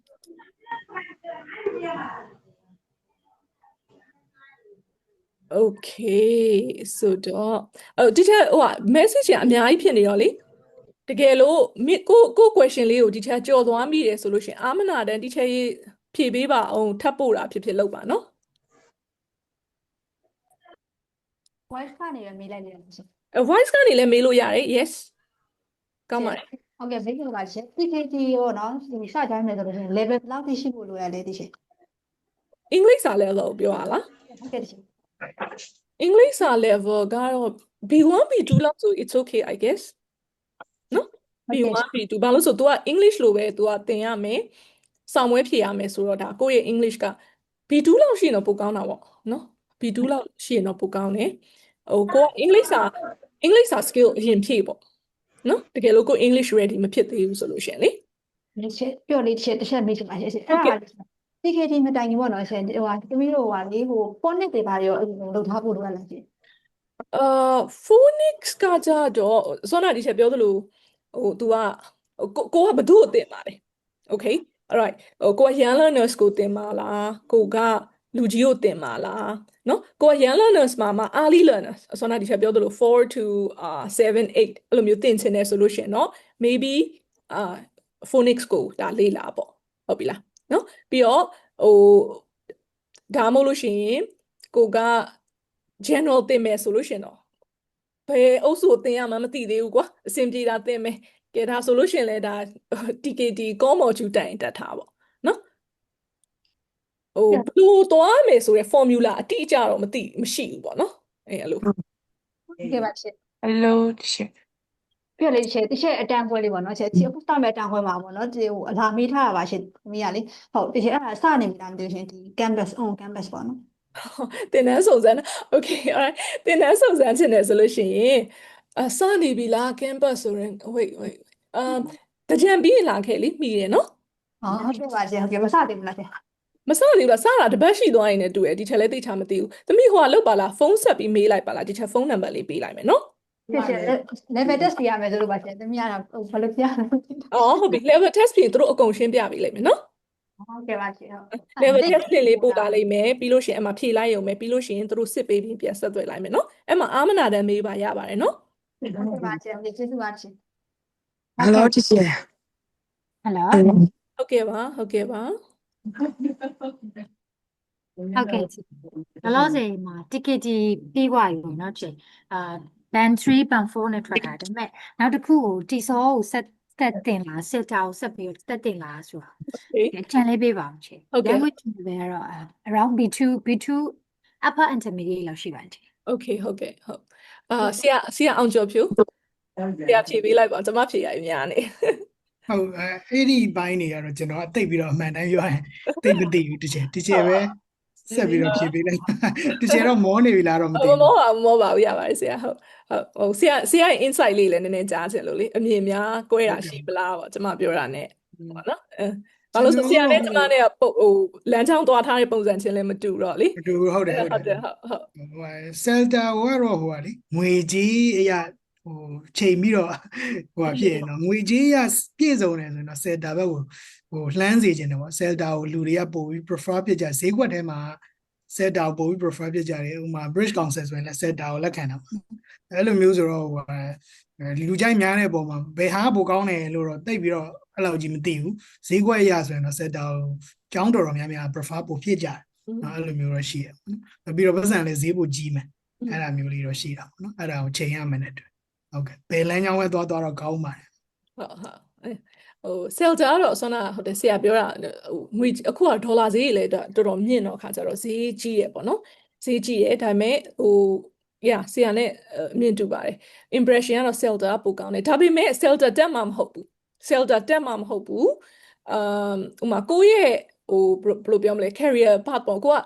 မူတည်ရပေါ့ဥမာကိုက British Council လိုမျိုးအကြောင်းမျိုးမှာအလုပ်လုပ်ချင်တာလားเนาะတကယ်ဟိုဟာဖြစ်တဲ့ဟို income အရန်ကောင်းတဲ့ဒီလို reputable ဖြစ်တဲ့အကြောင်းတွေမှာလုပ်ချင်တာလားဒါမှမဟုတ်လို့ရှင်ကိုယ့်ဘာသာကိုဆရာမဟို freelance ရက်တည်ချင်လားပေါ့เนาะအဲ့ဒါဆိုလို့ရှင်တော့ဒါဟိုကို့မှာငွေကြေးလည်းပြည့်စုံနေတယ်ကိုက ambition လည်းဒါဟိုဖြစ်ထားတယ်ဒီလိုမျိုးကြောင်းတွေမှာဝင်ပြီးတော့ကိုကဟိုကလုပ်မယ်ဆိုလို့ရှင်တော့ ready ဖြစ်နေရဆိုလို့ရှင်တော့ self data တက်လိုက်ပေါ့နော်တကယ်လို့မှမဟုတ်သေးဘူးကိုကလေးလာအောင်မယ်အချိန်ယူအောင်မယ်ဒီလောက်လဲသွားဖို့လဲဟိုကမဟုတ်ဘူးကို့မှာအလုပ်ကန်ကောင်းလဲရှိနေပြီသားဝင်ငွေလဲမစိုးဘူးဟုတ်လား self data တက်မှာကိုကဟိုကဖြစ်သွားမှာမဟုတ်ဘူးဆိုလို့ရှင်လဲအချိန်ယူလိုက်အောင်ဘယ်အချိန်မစိုးတာတက်လို့ရတယ်ပေါ့နော်ဒီချက်တော့အလိုမြင်တယ်ပေါ့နော်ဟုတ် ဟုတ်ကဲ့ကျေးဇူးတင်ပါတယ်ချေ okay Hello, teacher. စက်တာကဘယ်လောက်ရှိမလဲချေ အဲ့ဒါတော့ဒီချက်လဲအတိအကျတော့မသိဘူးသိလားဘယ်လိုလုပ်လို့ရလဲဆိုလို့ရှင်လေအဲ့ဟိုဟာ Google မှာသာရှာလိုက်တော့ Celta fee ဆိုပြီးတော့အမှဒေါ်လာနဲ့ကျလာလိမ့်မယ်သိလားဈေးကြီးတာတော့သိတယ်အတိအကျမသိဘူးကိုပြောလိုက်လွဲသွားမှာဆိုလို့ okay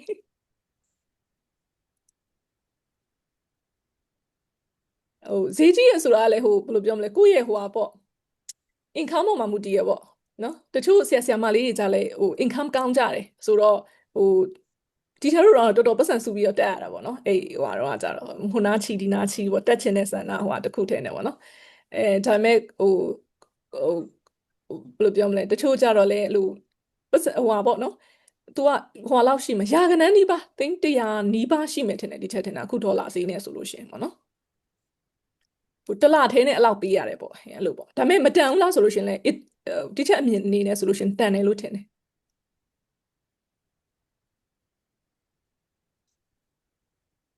Hello, teacher. Can I? yes sure Okay. ဟို TKT exam ကလေဟိုမဖြစ်မနေဖြေဖို့လိုတာလားယင်ညီမကကျတော့ TKT ကို join ထားတယ် join ထားပြီးတော့ဖြေဖို့ကျတော့ gap ကအရင်ဟနေပြီပြီးဆိုတော့ကျောင်းရဲ့ process တွေကအရင်ဝင်သွားတဲ့အခါမှာအဲ့ဟာဖြေဖို့ကိုစာပြန်လေ့လာဖို့ကကျတော့အချိန်တစ်ခုတေချာယူပြီးမှဖြေချင်တာဆိုတော့လေအဲ့ TKT exam ကမဖြစ်မနေဖြေဖို့လိုတာလားအဲ့ဒါမဖြေဘဲနဲ့တက်စောကို join လို့ရလားပေါ့နော်အဲ့ဒါလေးသိချင်တာ ဟို TKT ကိုဖြေမှတိစော join ရမယ်ဆိုတာမျိုးမဟုတ်ဘူးတမီးဖြေလုပ်လို့ရတယ်နော်လုပ်လို့ရတယ်ဒါမဲ့လေ TKT လက်မှတ်ကိုမှရှိရဆိုတဲ့ဥစ္စာကို proof ပြချင်တယ်ဆိုလို့ရှိရင် TKT exam ဖြေထားတဲ့စာမွေးဖြေထားတဲ့လက်မှတ်ပါမှ proof ဖြစ်တာပေါ့နော်ကိုက TKT ပြီးထားတယ်ငါ TKT အောင်ထားတယ်သူက test ကို alright ဒါမဲ့လေလေးလာထားတယ်ပြီးတော့ဒါ foundation ပဲတိစောကိုတန်းတွက်တယ်ဆိုလို့ရှိရင်လေ yeah sure yeah Okay, နော် teacher. ရေးချင်တာလေးဖြစ်ပါချင် ဟုတ်ကဲ့ပါ ဟုတ်ကဲ့ရှင်တခုလေးဒီလေ့လာတဲ့အခါမှာပေါ့နော်ဒီ time management ပေါ့နော်ဒီ TKD နဲ့ဒီ language နဲ့ပေါ့ဒီကိုယ့်ရဲ့ language level ကိုလည်းတစ်ဖက်ကညှိရမယ်တစ်ဖက်ကလည်းဒီ teaching skill ကိုလည်းအမြဲ develop လုပ်နေရမှာဖြစ်အဲ့လိုမျိုးဆိုလို့ရှိရင်ဒီလိုမျိုး time management လုပ်တင်တယ်ပေါ့နော်ရှင်အဲ့ဒါလေးသိချင်ပါတယ် ဆရာဖြေပေးလိုက်ပါတိုင်းမင်း မိကုန်းလေးပြန်တစ်ချက်လောက်ပြော sorry ပါကျွန်တော် ပြန်မေး ဟို ပြန်ပြော message လိုက် လေး ပါ ဖတ်နေတာ ဟုတ်ကဲ့ဟုတ်ကဲ့ရှင်ဟိုပါလေညီမတမျိုး TKD တက်မယ်ဆိုလို့ရှိရင်ပေါ့နော်တစ်ခါကဒီ teaching ဘိုင်းတက်တဲ့ TKD လည်းတက်မယ်တစ်ခါကကိုယ့် level ကိုလည်း skill ညှိအောင်လုပ်ရမယ်ပေါ့နော်အဲ့လိုမျိုးနှစ်ခုလုံးတဲ့ခါမှာဆိုလို့ရှိရင်စာရီ balance မဖြစ်တာမျိုးရှိရပေါ့နော်ဒီတစ်ခါကအလုပ်လည်းလုပ်မယ်ဆိုလို့ရှိရင်အဲ့လိုမျိုးအတွက်ဆိုလို့ရှိရင်ဘယ်လိုမျိုး time management လိုအပ်လဲပေါ့နော်အဲ့ဒါလေးတစ်ချက်သိချင်ပါတယ် အဲ့ဒါကတော့နည်းနည်းတော့ဖြေဖို့တော့ခက်တယ်ဟိုကကျွန်တော်အနေနဲ့ဆိုရင်တော့ဟိုတလင့်စီလောက်တာပဲပို့ပြီးတော့ကောင်းတယ်ပေါ့နော်ဆိုဒီနည်းနည်းလေးပို့ပြီးတော့နှစ်ခုစလုံးတပြိုင်နဲ့လောက်တယ်ဆိုအရင်ကြီး focus ကမလုံနိုင်တော့ဘူးเนาะကိုယ့်အနေနဲ့ကိုယ်စဉ်းစားတာပါကျွန်တော်ဆိုရင်အဲ့လိုမျိုးကြီးမလုံနိုင်တော့ဘူးဆိုတော့ language ကိုပဲ language ကတော့ပိုအရေးကြီးတယ်လို့ထင်တာပေါ့နိဆိုတော့ TKD ဆိုတာကတော့ it can wait ပါဆိုတော့ကိုအဆင်ပြေတဲ့အချိန်ကိုယ့်ရဲ့အချိန်အဆင်ပြေတဲ့အချိန်ကြမှာသွားဖြေလို့ရတယ် TKD မရှိဘဲလဲစာတော့သင်လို့ရနေတာပဲမှန်တိုင်းပြောရလို့ရှိရင်နော်ဆိုတော့အဲ့လိုဒါပေမဲ့ရှိထားရင်ကောင်းတာပေါ့နော်ဆိုတော့ရှိထားရင်ကိုကဘယ်လိုပဲဖြစ်ဖြစ်ပို့ပြီးတော့ accountability ပိုမြင့်သွားတာပေါ့လေနော်ဆိုတော့ဆရာဒီကိုရှိမှလာတဲ့အကြောင်းသားတွေအတွက်မိဘတွေကိုလည်းပြောလို့ကောင်းတာပေါ့ဘာပဲဖြစ်ဖြစ်ကိုမှ TKD ရှိထားတယ်ဒီတွေကနီလန်းတွေတိုင်းသင်တာဆိုတော့ဘာပဲဖြစ်ဖြစ်ဟိုသူတို့လည်းပို့ပြီးကိုယ့်အပေါ်မှာယုံကြည်မှုတိုးတာပေါ့နော်အဲ့တော့ language ကတော့ first ပဲ language ပြီးတော့မှပဲ TKD ကိုကူးလို့ရတာပေါ့နော်အဲကြတော့တပြိုင်နက်ကြီးလုံးစရာမလိုဘူးလို့ထင်တယ်တပြိုင်နက်လုံးလို့ time management ဘယ်လိုလုပ်လဲဆိုရင်ဟိုဟို language ကတော့နေ့စဉ်နဲ့များထိတွေ့ပေးရတဲ့ဟာမျိုးဖြစ်တယ်ဆိုတော့ပေါ့ဘာသုံးပြတဲ့ပုံစံမျိုးနဲ့လုံနိုင်တဲ့သင်တန်းမျိုးတက်တာမျိုးပေါ့ဟိုစာရန်လောက်ရတဲ့သင်တန်းမျိုးကြီးမဟုတ်ဘူးစာရန်လောက်ရတဲ့သင်တန်းမျိုးဆိုရင်ဘယ်လိုဖြစ်မလဲဆိုဆရာမတွေကစာရန်မတွေသူများဟိုသာစာလုပ်စေချင်တာသူကိုယ်တိုင်ညစာမလုပ်စေချင်ဘူးစာမလုပ်ချင်ကြဘူးနော်ဆိုပင်ပန်းတာ तू ကတနေ့ကုန်စာတွေသင်ပြီးတဲ့အခါကျတော့ညနေကျကိုကလည်းစာပြန်လုပ်ဆိုမလုပ်ချင်ကြအဲကြတော့ကျွန်တော်ကတော့တက်တာတဲ့ဟာနီးလန်းကိုအကြံပေးတာပေါ့ပါတဲ့သင်တန်းမျိုးပေါ့နော်ဟိုကအဲ့ဒါမျိုးလေးကိုအချိန်ပေးပြီးတက်လိုက်ပေါ့ဟို conversation club လိုဟာမျိုးပဲဆိုတော့ teacher မျိုးရှိမှလည်း conversation club တွေရှိတယ်ဆိုတော့အဲ့လိုမျိုးလေးတွေကိုပဲ like join လိုက်ပေါ့အဲ့ဒါဆိုရင်ကိုက language က improve ဖြစ်သွားဆရာမဆိုတော့အရင်ကြီးလဲလုပ်စရာမလိုဘူးလေနော်အဲ့ကြတော့ပေါ့ဘာလုပ်လို့ရ TKD ကို serious ထားမယ်ဆိုရင်ပြောတာပါ TKD ကို focus လုပ်မယ်တပြိုင်နဲ့လုပ်မယ်ဆိုခဲ့လို့ရှိရင် TKD focus တေချာလို့ language ဘိုင်းကိုကြတော့အဲ့လိုပေါ့ဘာနဲ့ရတဲ့ဟာမျိုးစာလို့ရတယ်မလုပ်တဲ့ဟာမျိုးလုပ်ကြည့်ရင်တော့အဆင်ပြေမယ်လို့ထင်တယ်ဟုတ်ကဲ့ ဆရာလေးဟိုတစ်ခုတော့မင်းကျင် ကျေးဇူးတင်ပါတယ်ဗျာ ကဲဟိုဆရာလေးအခုလောဆရာတက်ဖယ် diploma လေးတက်ပြီးထားတယ်ပေါ့နော်ဒါပေမဲ့ကျောင်းတစ်ကျောင်းမှာသွားလျှောက်တဲ့အခါမှာပေါ့နော်ဆရာ သူတို့ကဒီတက်ဖဲကို diploma ပြီးထားပေမဲ့ပေါ့နော်သူတို့က TKT အရင်တက်ခိုင်းနေပေါ့နော် TKT ကိုပြန်တက်ခိုင်းပြီးမှ TKT ဒီ certificate အဖြစ်ဖြစ် TKT နဲ့အထောက်အထားတစ်ခုခုပါမှသူတို့ကအကြောင်းကလက်ခံတယ်လို့ပြောရပေါ့နော်အဲ့တော့ကျွန်တော်တို့ကဒီတက်ဖဲပြီးထားတာတောင်မှကျွန်တော်တို့ဒီ TKT ကိုပဲပြန်ပြီးတော့ထပ်တက်ရမှာလားဒါမှမဟုတ်ရှေ့ဆက်ပြီးတော့ရောဒီSETAကိုတွားရမှာလားဆရာဘယ်လိုမျိုးလေးတွားရမလဲပေါ့နော်အဲ့ဒါလေးသိချင်လို့ပါဆရာဒီချေနည်းနည်းတော့ပြောလိုက်မယ်ဒါပေမဲ့ဒီချေနွေးလည်းထပ်ပြီးတော့ဖြည့်ပြပေးလိမ့်မယ်ပေါ့နော်အဲ့ဒါကလေကျောင်းရဲ့ preference ပေါ်မှာမူတည်တကယ်လေကျတော့ဟို diploma အောင်ပို့ပြီးတော့မြင့်နေဦးမှာပေါ့နော်ဗာ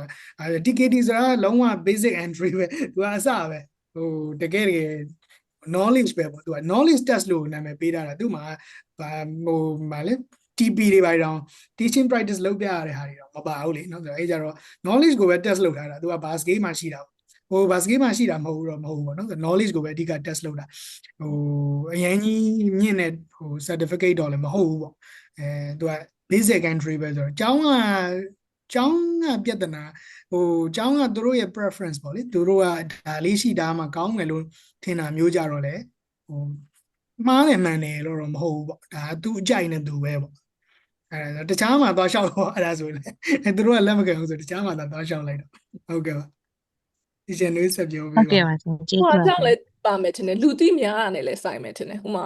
TKT ကကြတော့အခုလူပြောများတဲ့အခါမှာဟိုဒီလက်မှတ်ရှိရင်ဒါပို့ပြီးတော့ဆရာမလုပ်ဖို့ပို့တင်လျော်တယ်အဲ့လိုထင်ကောင်းထင်မယ်ပေါ့နော်ပြီးတော့ TFL ကဟိုကနေ online နေတက်တာလားဟိုဟာလားဆိုတော့ဒီ ဟုတ်ကဲ့ဒီချက် online ရတယ် self based course လား internet ကနေတက်တဲ့ဟာလား internet မဟုတ်ပါဘူးဒီချက်အပြင်မှာတက်တဲ့ရ အပြင်မှာ TFL တခါလေကြာရင်ဟိုအဲ့ဟိုဟာပေါ့နော် certificate ဘယ်လိုယူထားလဲအဲ့ဒါပေါ်မှာလည်းမူတည်ရပါပေါ့နော်ဒါမဲ့အပြင်ကတက်တဲ့ဟာနဲ့လက်မှတ်နဲ့ဆိုလို့ရှင်တော့ yeah I mean TFL ကတော့ပုံမြင့်မယ်လို့တော့ထင်တယ်ပေါ့နော်ပုံyeah ဆိုတော့ဥမာတချို့ကျဥမာ teacher တို့ဆိုလို့ရှင်တော့အလုံးလာလျှောက်ပြီဆိုလို့ရှင်တော့လက်မှတ်တွေလည်းကြည့်တယ် okay လက်မှတ်ကြည့်မယ်ပြစာတင်ပြခိုင်းတယ်ပေါ့နော်performance ကိုကြည့်ရပေါ့ demo လုပ်ခိုင်းတယ်ပေါ့နော်အဲ့လိုမျိုး ဟို London Lincoln ကပေးတဲ့ ETV ကနေပြီးတော့ယူထားတာပါဒီချက် London ကပေးရဟာတင်တန်းတက်ပြီးမှအပြင်မှာတင်တန်းတက်ပြီးမှယူထားတာ ဟုတ်အပြင်မှာတင်တန်းပြီးယူထားပါဒါပေမဲ့သူတို့ကျောင်းကကြတော့အဲ့ဒါကိုလက်မခံဘူးပေါ့နော်သူ TKT ကိုပဲလက်ခံတာဆိုတော့ချက်အဲ့ဒါ TKT ကိုပဲပြန်တက်ရမှာမသိဘူးချက်အဲ့ဒါကြောင့်မစဉ်း ဆရာ စား ပြောသလိုတခြားနေရာမှာရှောက်ရင်ရှောက်ကြည့်ပေါ့နော်ဟို ဟုတ်ကဲ့ချက်ကျေးဇူးပါချက် အဲ့เจ้าမှာပဲလိုချင်တယ်ဆိုလို့ရှိရင်လည်း okay maybe TKT ပြန်လုပ်ဆိုလဲလုပ်အောင်ပေါ့နော် ဟုတ်ကဲ့ချက် Hello teacher okay ဟုတ်ကဲ့ပါ တခုလောက်မေးချင်လို့ teacher ဟုတ်ကဲ့ဟောလေ YUOE ကဆင်းထားတဲ့လက်မှတ်ရှိတဲ့ teacher အဲ့ဒါဒီ international school ကိုဝင်ဖို့အတွက်ဒီ ticket လက်မှတ်လိုလား teacher why ရန်ကုန်ပညာရေးတက္ကသိုလ် teacher အဲ့လိုကြာလေ ရန်ကုန်ပညာရေးတက္ကသိုလ်ကပြီးထားပြီ အဲ့လိုကြာ teacher လေးအတိအကျပြောပြလို့မရဘူးဘာလို့လဲဆိုကျောင်းတွေကတစ်ခုနဲ့တစ်ခုပေါ့နော်ဟိုဘယ်လိုပြောမလဲလိုအပ်ချက်ဟိုအချင်းမတူတော့လေအခုအလုံးရှောက်မယ်ဆိုလို့ချင်းအဲ့ဒီအလုံးခေါ်စာထဲမှာသူတို့ပေးထားတဲ့ qualifications တွေကိုက requirements တွေကို meet ဖြစ်တယ်ဆိုလို့ရှောက်လို့ရတယ်ပေါ့နော်ဥမာကိုမှ skill ရှိရယ်ကိုမှ English skill ရှိရယ်ဆိုလို့ရှိရင်တော့ဒီလက်မှတ်နဲ့တော့လုံလောက်တယ်လို့ထင်တယ်ပေါ့နော် TKD တက်ထားမှအလုပ်ရမယ်ဆိုပြီးတော့အဲ့လိုမျိုးတော့မရှိဘူးလို့ teacher ယူဆရတယ်ပေါ့နော်ဟုတ်ကဲ့ပါ teacher ကျေးဇူးပါ နားလေလားမသိ teacher ပြောပြည့်စုံရလားမသိနော်နားလေတဲ့ teacher ရတယ် teacher ဟုတ်ကဲ့တကယ်လို့ကိုကအချိန်ရှိတယ်ကိုကအင်္ဂလိပ်စာဆရာမလုပ်မယ်အချိန်ရှိတယ်ဆိုလို့ရှိရင်တော့ဟိုအချိန်လည်းရှိတယ်ငွေကြေးလည်းရှိတယ်ဆိုလို့ရှိရင်တော့တက်တင်တယ်ပေါ့နော်ဒီဟိုတဆင့်ပေါ့လှုပ်ထားတင်တယ်ပေါ့နော်အဲ့လိုမျိုးဟုတ်ကဲ့teacher အဲ့ဒီရန်ကုန်ပညာရေးတက္ကသိုလ်ကလေဒီ teaching ဘိုင်းနဲ့ပတ်သက်ပြီးသင်တာ teacher ဟုတ်ကဲ့အဲ့ဒါကြောင့်အဲ့ဒါရန်ကုန်ပညာရေးတက္ကသိုလ်ကလေဆရာဆရာမတွေမွေးထုတ်တာလေ teacher ဟုတ်တယ်ဒါပေမဲ့ဟုတ်တယ်အဲ့ဆိုလို့ရှိရင်တော့ तू ကတကယ်တမ်းပြောမယ်ဆိုလို့ရှိရင်တော့ဟို qualifications အရာဆိုရင်တော့မြင့်တာပေါ့နော်ဟုတ်ကိုမှအဲ့တော့ဆို teaching skills တွေရှိပြီးပြီဆိုလို့ရှိရင်တော့ဟ ဟိုမှာဆရာမလို့ကောင်းလည်းမလို့ကောင်းဖြစ်မယ်ပေါ့နော် right ဟုတ်ကဲ့တကယ်ကျေးဇူးပါ ဟုတ်တချေတခုလောက်မေးချင်လို့ပါတချေ ဟုတ်ကဲ့ပါ ဟိုပါပေါ့နော်ဒီ general image ကိုမှဒီ teens နေကြနဲ့အချက်ကိုပေါ့နော်တင်ဖို့အတွက်ရည်ရွယ်ထားရပေါ့နော်အဲ့ဒါဆိုလို့ရှိရင်ဒီ English skill ကိုဖြည့်ပြီးသွားပြီဆိုလို့ရှိရင် TKT ပေါ့နော် TKT ကိုဖြည့်ဖို့အတွက်ပေါ့စဉ်းစားထားရပေါ့နော်ဒီပြီးတော့ဒီ language center တွေနဲ့ freelance language center နဲ့ပြောကြတော့ freelance လုပ်မယ်လို့ရည်ရွယ်ထားပါတယ်ရှင်အဲ့တော့ TKT ပေါ့ TKT ကိုတက်ပြီးလို့ရှိရင်ခုနပြောရဲပေါ့နော် setter ပေါ့အဲ့ setter ကိုလည်းစိတ်ဝင်စားရပေါ့နော်အဲ့ဂျားတွေကနေပြီးတော့မှဂျားတွေကပေါ့ခုနဂျားတွေကဟိုတင်တန်းနေမတက်ဘဲနဲ့ TKT ပြီးလို့ရှိရင် setter ကိုထပ်ပြီးအဲ့လိုမျိုးတန်ပြီးတော့ join လဲလို့အဲ့လိုမျိုးဆိုရင်ရနိုင်လားရှင် ရတာပေါ့ကို English ready ဖြစ်တယ်ဆိုလို့ရှိရင် of course ရတာပေါ့ဆိုတော့ဒီချက်ပြောရတာအဆင့်နေမဟုတ်ဘူးเนาะဒါပြီးမှဒါတက်ရမှာမဟုတ်ဘူးเนาะဒီချက်ဆိုလို့ရှိရင်အဲ့လိုအဆင့်နေမတက်ထားဘူး TKT လည်းမတက်ထားဘူး TSOL လည်းမတက်ထားဘူးအဲ့လိုပေါ့เนาะဟို Celta တန်းပြီးတော့သွားတက်တာပေါ့เนาะပြီးတော့ဆရာအောင်ကျော်ဖြိုးဆိုလို့ရှိရင်ဒီချက်ဟို Celta Delta တက်ပြီးမှဆရာ English ဆရာလောက်တာမဟုတ်ဘူးဆရာကြတော့ MA EFL နဲ့ MA TSOL တက်ထားတာပေါ့เนาะဆရာ experience လေးနည်းနည်း share ပေးပါလားဆရာတယောက်ကလည်းမေးထားတော့ဟုတ်ကဲ့ဟုတ်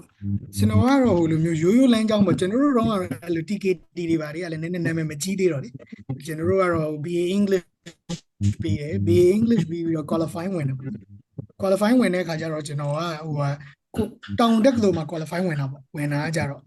ဒါပေမဲ့ကျွန်တော်ကတောင်တက်ကတော်မှာဆက်မတက်ချင်တဲ့အခါကျတော့ MA ကိုဒီ YUFL ကဟို entrance ကိုဖြေလိုက်တယ်ပေါ့အခုဆိုရင်လည်းအဲ့လိုလမ်းကြောင်းနဲ့သွားတဲ့လူတွေလည်းရှိတယ်ပေါ့လေဟို YUFL ကတီးရလို့ရှိရင်ဥမာ YUFL မှာ diploma သင်တန်းရှိတယ်နော်သူကဟို diploma in English language ဘယ်လိုနာမည်တက်လဲတော့မသိဘူးနော်အဲ့ dip ရှိတယ်အဲ့ dip ကနေပြီးတော့သူက MA ကူးတဲ့လူတွေရှိတယ် dip ကလူတွေရောကျွန်တော်တို့လိုဟိုတခြားရိုးရိုးတက်ကတော့ qualify ပြီးတဲ့လူတွေရော honors နဲ့ပြီးတဲ့လူတွေရောအဲ့လိုမျိုးတွေကသူက entrance exam ဖြေလို့ရတယ် MA entrance exam ဖြေလို့ရတယ်အဲ့ကြတော့ကျွန်တော်က UFL မှာ MA entrance exam ဖြေလိုက်တယ်ပေါ့နော်အဲ့တော့အဲ့ဒီကနေရတဲ့ဘွဲက MA EFL ဆိုပြီးတော့သူကနာမည်တက်တယ်ပေါ့နော် MA EFL ဘွဲကအဲ့ကနေရပါတယ်ပြီးတဲ့အခါကျတော့ကျွန်တော်ကဒီနောက်2016မှာ2015မှာဒီ New Zealand ကနေပြီးတော့ scholarship တခုရတာပေါ့နော်အဲ့ဒီဟာကိုတက်ပြီးတဲ့အခါကျတော့ဒီ Victoria University ကနေပြီးတော့ဒီဟိုဗာလဲ scholarship ရတော့ MA TSOL ပေါ့အဲ့ဒါကတော့အဲ့ဒီဟာလေးဆက်တက်ဖြစ်တယ်ပေါ့နော်အဲ့လိုမျိုး2019မှာပြီးသွားတာပေါ့နော်ငယ်တဲ့ဟိုဟာလောက်က9နှစ်တော့ကြာသွားအဲ့ဒါနဲ့ပဲအဲ့လိုမျိုးလေးစာသင်ပြပါတယ်ပေါ့နော်ဒါပေမဲ့ကျွန်တော်တို့ experience ကနေပြီးတော့လာတာများတယ်တချို့ဟာတွေကလေဟို2000ဟိုဟာလောက်မှာတွေက6လောက်မှာတွေကကျွန်တော် UFL မှာကျောင်းစတက်ပြီဆိုတော့အလဲတန်းမှာစာသင်အဲ့လိုဟိုကျောင်းလေးတွေမှာစာကျောင်းလဲတန်းမှာရှိတဲ့အင်္ဂလိပ်စာကျောင်းတွေမှာစာလိုက်သင်တယ်ပေါ့နော်အဲ့လိုမျိုးဟိုစပြီးတော့သင်ခါစဆိုတော့သူတို့မှလည်းအဲ့လိုမျိုးဘလို့လူမျိုးခန့်ရမယ်ဆိုတဲ့စိတ်မျိုးမသိဘူးဟိုကျောင်းပိုင်ရှင်တွေမှာလေအဲ့တော့ရှိတဲ့ဆရာနဲ့ပဲအင်္ဂလိပ်စကားပြောရင်းကနေပြီးတော့စင်ပြေလောက်တယ်ဆိုပြီးသူက assistant teacher အနေနဲ့စခန့်ရနေသူ့ကိုလိုက်ကိုညင်ရနေပြီးတော့ main teacher တပြေးပြေးနဲ့ဖြစ်သွားတော့အဲ့လိုမျိုးလေးကျွန်တော်တို့တော့အဲ့လိုမျိုးဟို career pathway ဟိုနည်းဒီဘက်ခေတ်လို structure တိတ်မဖြစ်ဘူးပေါ့လေအဲ့လိုမျိုးရှိပါတယ်ဟုတ်ကဲ့experience ကလည်းတော်တော်အရေးကြီးရပါတော့ဟိုဆရာပြောတဲ့ဟိုအထဲမှာဆိုလို့ရှိရင်ဥမာတချို့ကကြတော့အဲ့လို certificate ကြီးအရင်စုတယ်ပြီးကြမှာအလုပ်လုပ်တာပေါ့နော်ဥမာဟိုတချို့ကဆရာမလုပ်ချင်ပြီဆိုကြတဲ့ကတော့အဲ့လို assistant teacher နဲ့ပဲစရဖြစ်ပေါ့နော်ဟိုအဲ့လိုစာသင်နေရင်းနဲ့မှအဲ့လို TKT လေးလာတာတို့ TSOL လေးလာတာတို့Celta လောက်တာတို့စာသင်နေ experience ရှိမှလှေးလာတဲ့ခါမှာဒီထက်အထင်ပေါ့နော်ကိုသင်နေတဲ့ဟာတွေနဲ့ကို class ထဲမှာဖြစ်နေတဲ့ဟာတွေနဲ့ဟိုဒီ theory တွေကိုပို့ပြီးတော့ချိန်မိတယ်ပေါ့နော်အဲ့လိုမျိုးအတွက်ကြောင့်ဒီချက်မြင်ပေါ့နော်ဒါကတော့ personally ဟိုဟာဖြစ်မှလေဖြစ်မှာပေါ့နော်အဲ့ခါကျပို့ပြီးတော့လက်တွေ့ဆန်ပြီးတော့ပို့ပြီးတော့ထိရောက်တယ်လို့ခံစားရတယ်ပေါ့တချို့ကျတော့အဲ့လိုသင်တန်းတွေ training တွေအရင်တက်တယ်ပြီးကြစာလုံးဝမသင်ဘူးပြီးကြမှာသွားသင်တဲ့အခါမှာအဲ့လိုတိတ်ပြီးတော့အဆင်မပြေတာပေါ့နော်ပြန်ပြီးတော့မှ apply မလုပ်တတ်တာအဲ့လိုလည်းရှိရပါတော့အဲ့လိုကိုဆရာမဟိုဟာဖြစ်ဖို့ ready ပြီဆိုလို့ရှိရင်ကိုစလိုက်ပေါ့ဥမာတယောက်သင်တာပဲဖြစ်နှစ်ယောက်သင်တာပဲဖြစ်ဖြစ် assistant ဟိုဟာဖြစ် experience ကိုလည်းကိုတစ်ဖက်တစ်လမ်းနေယူထားပါတော့ဟုတ်ကဲ့တချေဟုတ် Hello teacher Hello ဟုတ်ကဲ့ပါ Hello တချင်ကျွန်တော်ကဒီဘက်မှာနေဘက်မှာခုလောလောဆယ် phonics လေးနဲ့ high school တဲ့ grammar လေးတဲ့သင်ပေးနေပါတယ်ရှင် ဟုတ်ကဲ့ပါ ကျွန်တော် IELTS ဖြေဖို့ plan လေးလည်းရှိရောလေခုနကတချင်ပြောသွားရတယ်မှာကျွန်တော်ခုလက်ရှိလုပ်နေရလုပ်အတွက် YL လေးကို exam ကိုဖြေပြီးအဲ့အားလေးကိုတက်တင်လာဒါမှမဟုတ်လို့ရှင် IELTS ရဲ့ plan ကိုအရင်သွားပြီးတော့မှ IELTS ရဲ့တခြား live ကိုဝင်တင်လာပေါ့တကယ်လို့အဲ့ live ကိုဝင်လို့ရှင်ရောဗာလေးလိုအပ်လဲရှင် IELTS တို့ဒီ FE တို့ CAE တို့ဆိုတာဒါကို English proficiency skills ပေါ့နော်ဥပမာကိုက English တော်တယ်ကွာဒါပေမဲ့ကိုတော်တဲ့ဥစ္စာကိုကိုကသူများကိုပြောနေမယ်အစားဟဲ့ငါ English တော်တယ်ငါဒီလက်မှတ်ရထားတယ်ကြည့်ဟေ့ဆိုပြီးတော့ပြတဲ့ပုံစံမျိုးပေါ့ proof ဟုတ်ကဲ့ရှင်ဟုတ်ကဲ့ဟုတ် proof ပေါ့အဲ့တော့ကိုကဥပမာထားပါတော့ကိုဟို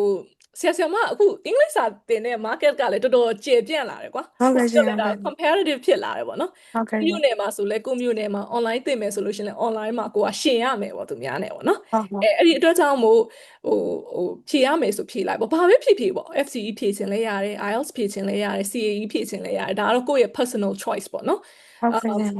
IS ဖြေ IS ကတော့ပို့ပြီးတော့ materials တွေများတယ်သင်တန်းတွေများတယ်ကိုကဟိုပြီးတော့ academic foundation ဒါပေမဲ့ CAE လို့လည်းကောင်းပါတယ် CAE လည်းဟိုမြင့်တယ်ပေါ့ဒီထဲတော့ IELTS ဖြေဘူးတဲ့လမ်းသွားထားတာပေါ့နော် CAE တို့ပါလည်းခုနောက်ပိုင်းတော်တော်လေးကိုလူတွေဖြေကြတယ်ပြီးတော့ CAE ကောင်းတဲ့အားသာချက်ပေါ့သူအားသာချက်အားနေရှင် CAE ကကြတော့တစ်သက်လုံးအကျုံးဝင်တယ်ပေါ့ IELTS တို့ကြတော့ပါလေနှစ်နှစ်ဟုတ်ကဲ့ရှင် ဖြစ်တယ်ပေါ့နော် ဟုတ် ကိုအဆင်ပြေတာဖြေပါဟိုလိုမျိုးဟိုဟာမရှိဘူးဒါလုံးမဟေ့ဆိုတဲ့ဟာမရှိဘူး ဟုတ်ကဲ့ရှင်ဟုတ်ကဲ့ Okay ဒါပေမဲ့ကိုဘာဖြေလို့ရလဲဆို CAE either CAE or IELTS ဟုတ် TOEFL ဟုတ်ကဲ့ရှင်ဟုတ်ကဲ့ကျေးဇူးပါရှင်တချင် Hello teacher Hello ဟုတ်ကဲ့ပါမေးပါရှင်ဟုတ် Okay ba English yeah after you Okay after you တဲ့ဘယ်သူလေးလဲမသိ sorry နော်ဒီထဲတော့နာမည်ဖတ်လို့မရတော့လူတွေများတော့လေပြန်မေးကြည့်ပါဦးဟုတ်ကဲ့ပါ ဟုတ်ကဲ့ရှင်ဟွာ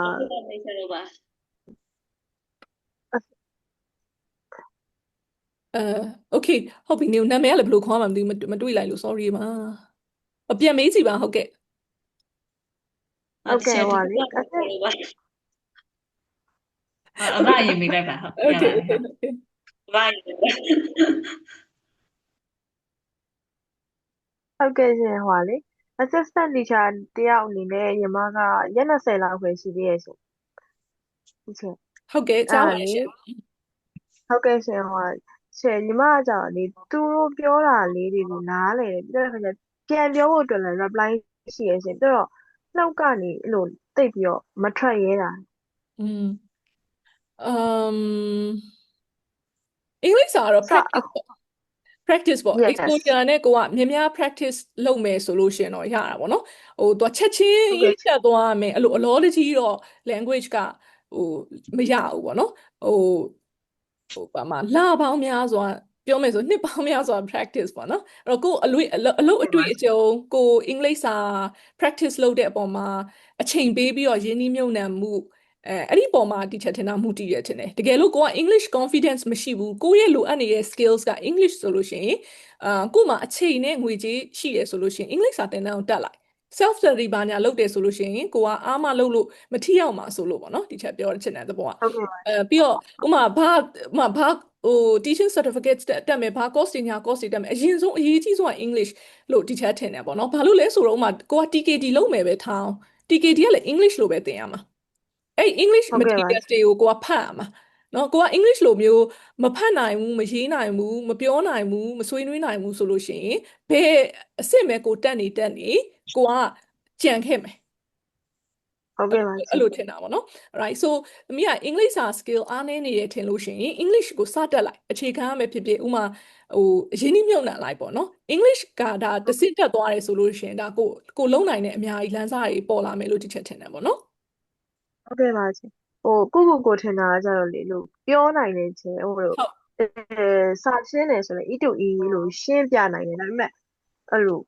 ဘယ်ကနေဒီအခုကကိုကစလုပ်တာဆိုတော့လေဘယ်လမ်းကနေစလိုက်ရမလဲဆိုတာအဲ့လို သမီးအဓိကလုပ်နေတာ speaking ဖြစ်မှာပေါ့ ဟုတ်ကဲ့ချင်းဟုတ် speaking ဖြစ်မှာဆိုတခါလေကျရင်ကိုအလုပ်ကပဲကိုပြန်တင်တာပေါ့ ဟိုမှာဟိုကျောင်း ဟုတ် သား ကဲ့ ကျောင်း ပါ တွေနဲ့ပြောရင်ကိုတဖြည်းဖြည်းရက်20ဆိုတာဒါနည်းပါသေးတယ် just give timeဟုတ်ကဲ့ right ပါ နော်ပြီးတော့ဒီ ဟုတ် ဟို ကဲ့ပါ အင်္ဂလိပ်စာကိုကိုဒါအားလို့ရှိရင် free လေ့ကျင့်ရတဲ့ site လေးရှိရ episode 10နိုင်ငံခြားသားတွေနဲ့ English ပြောလေ့ကျင့်လို့ရတယ်ပေါ့နော်ပြီး speaking club တွေ ဟုတ် join ကဲ့ပါ ပေါ့နော် speaking ဟုတ် clubs ကဲ့ တွေ ပါ အဲ့လိုမျိုးအဲ့လိုလိုက် join တငယ်ချင်းတွေနဲ့ English လို့ပြောကိုနဲ့ရှိရ colleagues တွေနဲ့ English လို့ပြောပေါ့နော်ဘိုယူ ဟုတ် ယူ ကဲ့ လာ ပါရှင် ဒီကျတော့ဘိုယူအရင်ယူလာသူများကြီးပြောတာဘိုယူရဲဆိုရ okay but ဟုတ်ကဲ့ပါ it helped ဟုတ်ကဲ့ပါရှင်ကလေးတွေကို E2E ရှင်းပြပြီးတော့လေကလေးတွေနားမလည်လောက်ဘူးထင်ပြီးတော့ကိုကမြန်မာလိုပြောတာကြတော့တင်ကြားရေးဘက်ကကြထိရောက်ပါသလားရှင် ဟုတ်ဆရာအောင်ကျော်ဖြိုးဖြည့်ပေးလို့ရမှာတဲ့ဆောနာဆရာပြောတဲ့ဟိုဟာလေး ဟွာလေအင်္ဂလိပ်လိုကတော့ဟိုလိုမျိုးပေါ့တစ်ခါတလေမှဟိုမြန်မာလိုကတော့တစ်ခါတလေမှပဲသုံးတာကောင်းတယ်ပေါ့နော်သူကဟိုမှာဆရာဆရာမနဲ့ socialize လုပ်ဖို့ပေါ့ကလေးနဲ့ socialize လုပ်ဖို့တစ်ခါတလေမှသူ့ကိုတာเจ้าမှာเจ้าမေးတဲ့ဟာမျိုးလေးတွေမှာလုပ်တဲ့ခါမျိုးမှာသုံးလို့ရတာပေါ့နော်ဒါမှမဟုတ်လည်းကလေးကအရင် stress ဖြစ်နေတဲ့အချိန်မျိုးမှာလည်းသုံးလို့ရတယ်ကလေးအရင် stress ဖြစ်နေပြီကိုကအင်္ဂလိပ်လိုဟိုထက်ကတလဲလေးတွေမေးတယ်သူကလည်းမသိနေဘူးဆိုရင်ကြတော့လေအဲ့လိုအဆင်မပြေနေဘူးပေါ့နော်အဲ့ဒါမျိုးမှာလည်းတခါတလေမှာသုံးသင့်တာပေါ့နော်အဲ့တော့ဟိုတော်တော်ဟိုအဆင်မပြေတဲ့အချိန်မျိုးမှာလည်းသုံးသင့်တယ်ကျန်တဲ့အချိန်တွေမှာတော့မှရုပ်ပုံကားချက်တွေသုံးတာတို့ကိုဟန်မူရာတွေကိုသုံးတာတို့အဲ့လိုနီလန်းမျိုးတွေကိုသုံးသင့်တယ်ဟိုမလိုအပ်ဖဲနဲ့တော့ဟိုပြီးခင်ဘာသာစကားကိုသုံးတာကတော့ဟိုကိုယ့်ရဲ့ language ကိုယ့်ရဲ့ purpose နဲ့လည်းတိတ်ပြီးတော့မကိုက်ဘူးဖြစ်သွားနိုင်တယ်ပေါ့နော်အဲ့လိုမျိုးဆိုတော့ဟုတ်ကဲ့ဟုတ်ကဲ့ပါရှင်ကျေးဇူးပါ ဘိုင်းတ ရှင် ဝေ ကျေးဇူးပါ ဘိုင်းတဝေဆရာမခုနပြောထားတဲ့အဲ English knowledge speaking အတွက် application ဆိုတာဒါပါအောင်အဲ့ဒါလေးနာမည်ချရေးပေးပြန် ဒီချက်ချရတော့ရေးပေးလိုက်တယ်ပြန်ရေးပေးလိုက်မယ်နော် ဟောမတွေ့တော့ ဟုတ်ကဲ့ပါဖြူဖြူတန့်ထင်တယ်မေးချင်တာဟုတ်တယ်ဟုတ် တဲ့တချေဟုတ်ဟိုလေးလေး ဟုတ်ကဲ့ဒီ English skill နဲ့ပတ်သက်ပြီးတော့ဗောနော်ဒီ teacher ဖြစ်ဖို့ဆိုဘာ certificate ရှိဖို့လိုလဲပေါ့ကိုကကြတော့ဒီမြန်မာနိုင်ငံကအဲ့လိုမျိုး MA လို့ပါလို့ယူဖို့ကတော့အစီအစဉ်မရှိဘူးပေါ့နော်အဲ့ခါကျတော့ဘယ် certificate ရှိရင်အဆင်ပြေမလဲဆိုတာသိချင်တော့ပါရှင့် ဟိုလေ English skill ဆိုတာက profession နဲ့ပတ်သက်လို့လားမသိဘူးနော် ဟုတ်ကဲ့ profession နဲ့ပတ်သက်လို့ကတော့များသောအားဖြင့်တော့မြန်မာပြည်မှာတော့အဲ့လိုတောင်းဟို probable ပါလေဒီ CAE တွေ FCE တွေအဲ့လိုမျိုးတွေ certificate တွေကိုတောင်းပြီးကြည့်တာမျိုးတော့တိတ်တော့မရှိဘူးမှန်တိုင်းဒီ interview မှာပဲတန်းပြီးတော့သိတာဟို interview လုပ်လိုက်ပြီဆိုရင်ဒီတယောက်ကတကယ်ပြောနိုင်လားမပြောနိုင်ဘူးလားသိနေတာဆိုတော့အဲ့လောက်ကြီးဟိုမဖြစ်ဘူးပေါ့နော်အခုတော်တော်များများဟိုပေးကြတာကတော့ဒီ CAE မဟုတ်ရင် FCE မဟုတ်ရင်တော့မှ IELTS နဲ့ဟိုဖြစ်တာတဲ့ဟာမျိုးလေးပဲ IELTS အမှတ်ဘယ်လောက်ရလဲပေါ့အဲ့ဒါမျိုးလေးပြလိုက်ရင်လည်းအကြောင်းတွေကလက်ခံကြတာအခုနောက်ပိုင်းမှာ FCE certificate ပေါ့နော် FCE certificate တို့ CAE certificate တို့အဲ့ဒါတွေကိုပြလို့တော့ရတယ်ပေါ့နော်အဲကြတော့ဒီချေနွေးပြောသလိုပဲ FCE တို့ CAE တို့ကြာသူအကြာကြီးခံတော့ဆိုတော့ IELTS ကြတော့သူက2နှစ်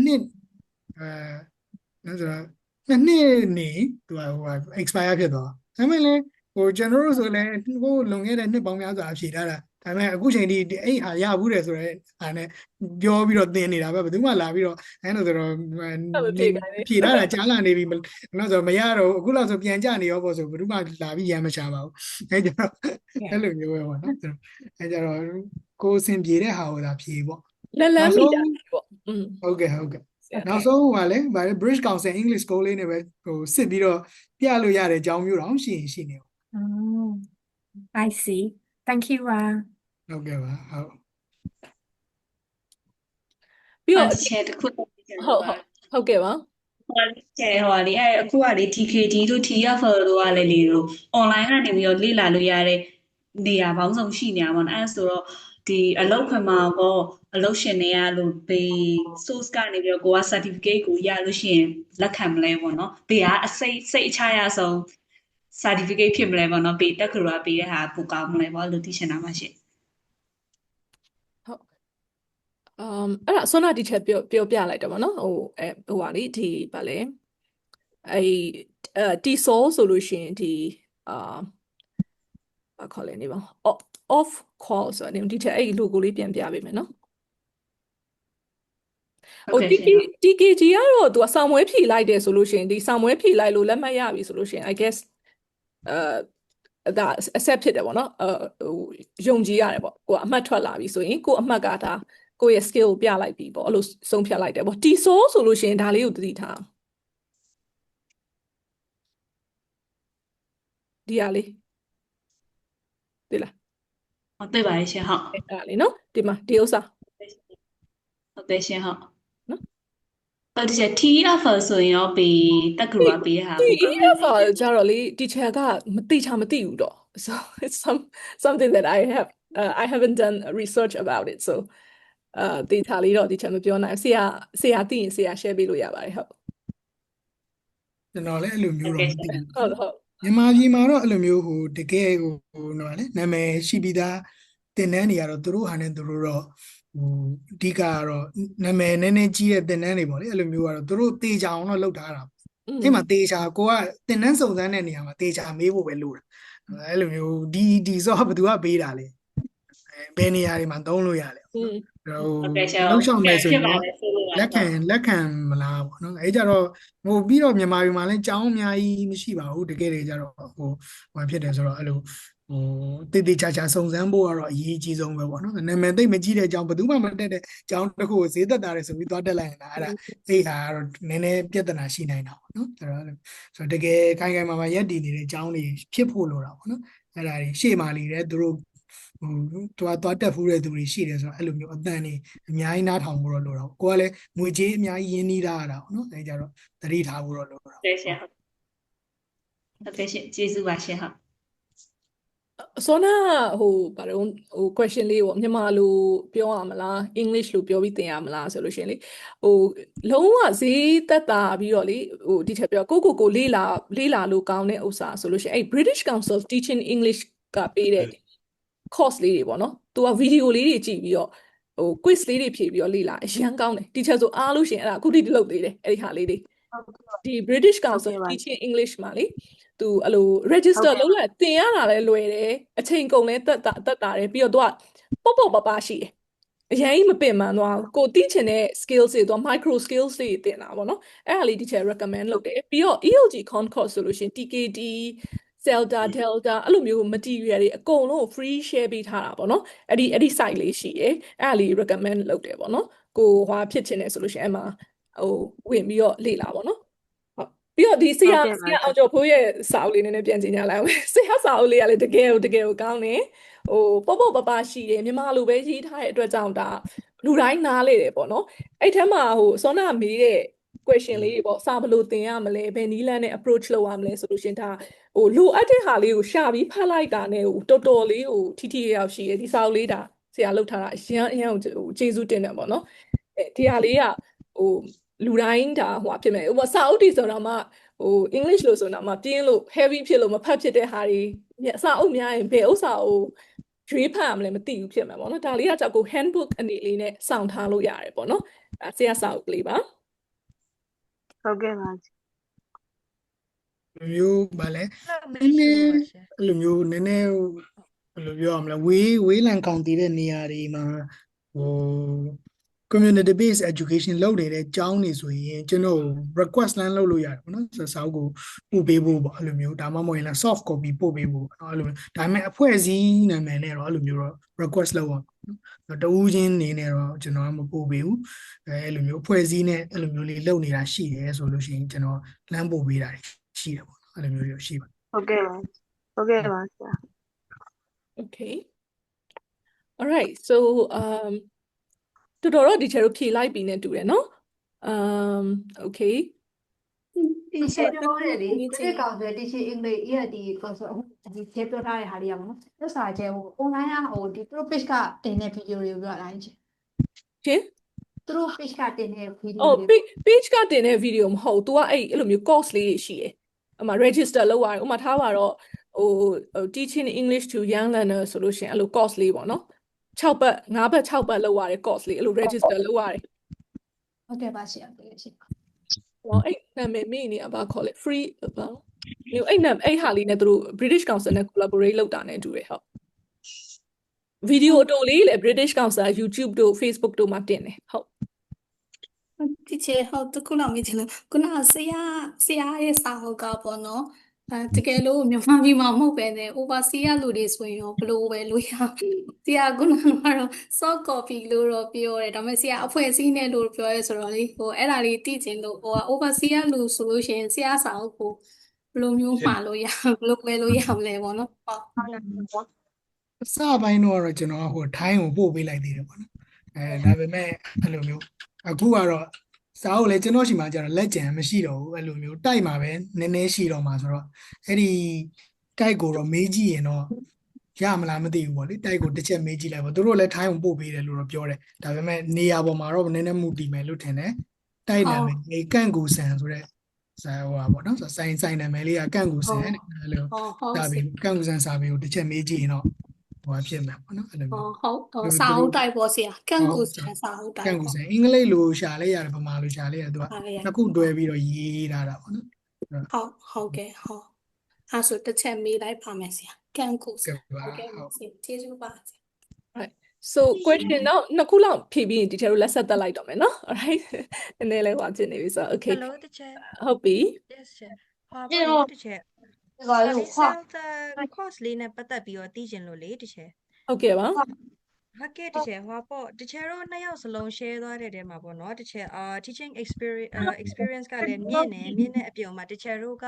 ဟိုပေါ့ self study အားလည်းကောင်းတဲ့အတွက်ကြောင့်လို့ပေါ့နော် teacher အဲ့တော့အခုနည်းနည်းဟိုပေါ့နော်ကိုယ့်ဘက်မှာ doubt ဖြစ်တာကလေအကယ်၍သာ self ကိုဓာတ်ရိုက်တက်ရင်အဆင်ပြေလားမသိဘူးနော် ရတာပေါ့ ကြားထဲမှာလေဟိုပေါ့နော်ဒီ TKT တို့ TSOL တို့ကိုကူစရာလိုသေးလားပေါ့နော် teacher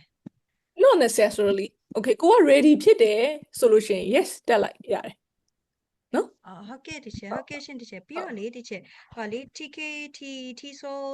နဲ့လေနောက်ပြီးတော့ CLIL လား teacher အဲ့ဥစ္စာလေးကလေဘယ်လိုလေးကွာသွားမလဲမသိဘူးเนาะ teacher CLIL နဲ့ဒီဘက်က TKT TSOL နဲ့อ่ะလေ teacher TKT ကောမော်ကြီးကိုပြောချင်တာထင်တယ်ဟုတ်မှချေ ဒီမှာလေးကလေလမ်းပြီးတော့မှတ်မိလိုက်တာ CLIL လေးလည်းအဆင် ခဏလေးနော်ခဏလေး international school တွေမှာစတင်မယ်ဆိုလို့ရှိရင်ပေါ့နော် तू ကအဲ့ဒီလိုဒီက CLIL international school တွေပိုင်းမှာတင်မယ်ဆိုလို့ရှိရင်ဒီ module လေးကိုတက်လို့ရ TKT မှာ तू module 3မျိုးရှိsorry not module actually program 3မျိုးရှိရပေါ့နော် TKT Young Learners TKT CLIL ပြီးတော့ TKT Core Module ပေါ့ကိုက international school တွေမှာဆရာမလုပ်မယ်ဆိုလို့ရှိရင်ဒီ CLIL လေးကိုတက်ရင်သင်လျော်ရလို့ထင်တယ်ပေါ့နော်ပြီးတော့ဒါကလေးတွေကိုသင်မယ်ဆိုလို့ရှိရင် Young Learners ဒါမှမဟုတ်လို့ရှိရင် general ပေါ့လူကြီးတွေသင်မယ် general ဟိုဆိုလို့ရှိရင် Core Module ပေါ့အဲ့လိုတက်လို့ရတယ်ပေါ့နော်ဒီမှာသူ့ရဲ့ Core Module ရဲ့ဟိုလေးကဒါလေးတွေဟုတ်ကဲ့ပါရှင်ချေဟုတ်ကဲ့ပါအဲ့ဒါဆိုရင်တချေသူတို့ကခွဲပြီးတော့တက်လို့ရတယ်ပေါ့နော်ရတယ်အကုန်လုံးတက်ချင်လဲရတယ်ဝါသနာပါလို့3ခုလုံးတက်ချင်တယ်လဲရတယ်ဒါမှမဟုတ်တစ်ခုပဲတက်ချင်တယ်ဆိုလဲရတယ်ဟုတ်ကဲ့ပါရှင်ချေဟုတ်ကိုယ့်ရဲ့လိုအပ်မှုပေါ်မှာမူတည်ရပါတော့ကိုလိုအပ်မှုပေါ်မှာမူတည်ပြီးတော့တက်လို့ရတယ်ဟုတ်ကဲ့ပါရှင်တချေအဲ့ဆိုရင်တော့ Celta ကတချေတော့ဟိုပါပေါ့နော်လုံးဝကို experience ကလည်းနည်းနည်းတော့နေသေးရပေါ့နော်တချေအဲ့ဒီအပေါ်မှာ Celta လေးကိုတန်း join ရင်တော့အရင်ကြီး impact တော့ဖြစ်မှာစိုးလို့လေတချေအခုလောလောဆယ်ကတော့ strong B2 B2C1 ကြားပေါ့နော်တချေအဲ့လောက်မှရှိရပေါ့နော်တချေဟိုလုံးဝအစိမ်းတော့ဟိုအခုမှငွေကြေး ready ဖြစ်နေရဆိုလို့ရှင်တော့အစိမ်းတက်လဲ it's okay alright ဒါပေမဲ့ကိုကလုံးဝ experience လည်းနေသေးတယ် English လည်း ready မဖြစ်သေးဘူးဆိုလို့ရှင်တော့ Celta is not a good choice ချက်ချင်းတက်မယ်ဆိုလို့ရှင်တော့နော်အရင်ဆုံးကို English skills ဖြည့်ပြီးတော့ experience လည်းဒါရှိအောင်နည်းလောက်ထားပါတော့ကိုစာသင်ဖို့အဲ့လိုဆိုလို့ရှင်တော့ Celta experience ကပိုပြီး meaningful ဖြစ်တယ်နှမို့ဆိုလို့ရှင်ဟဲ့ဘာဖြစ်နေရလဲဘာလုပ်နေရလဲစပြီးတော့ကိုက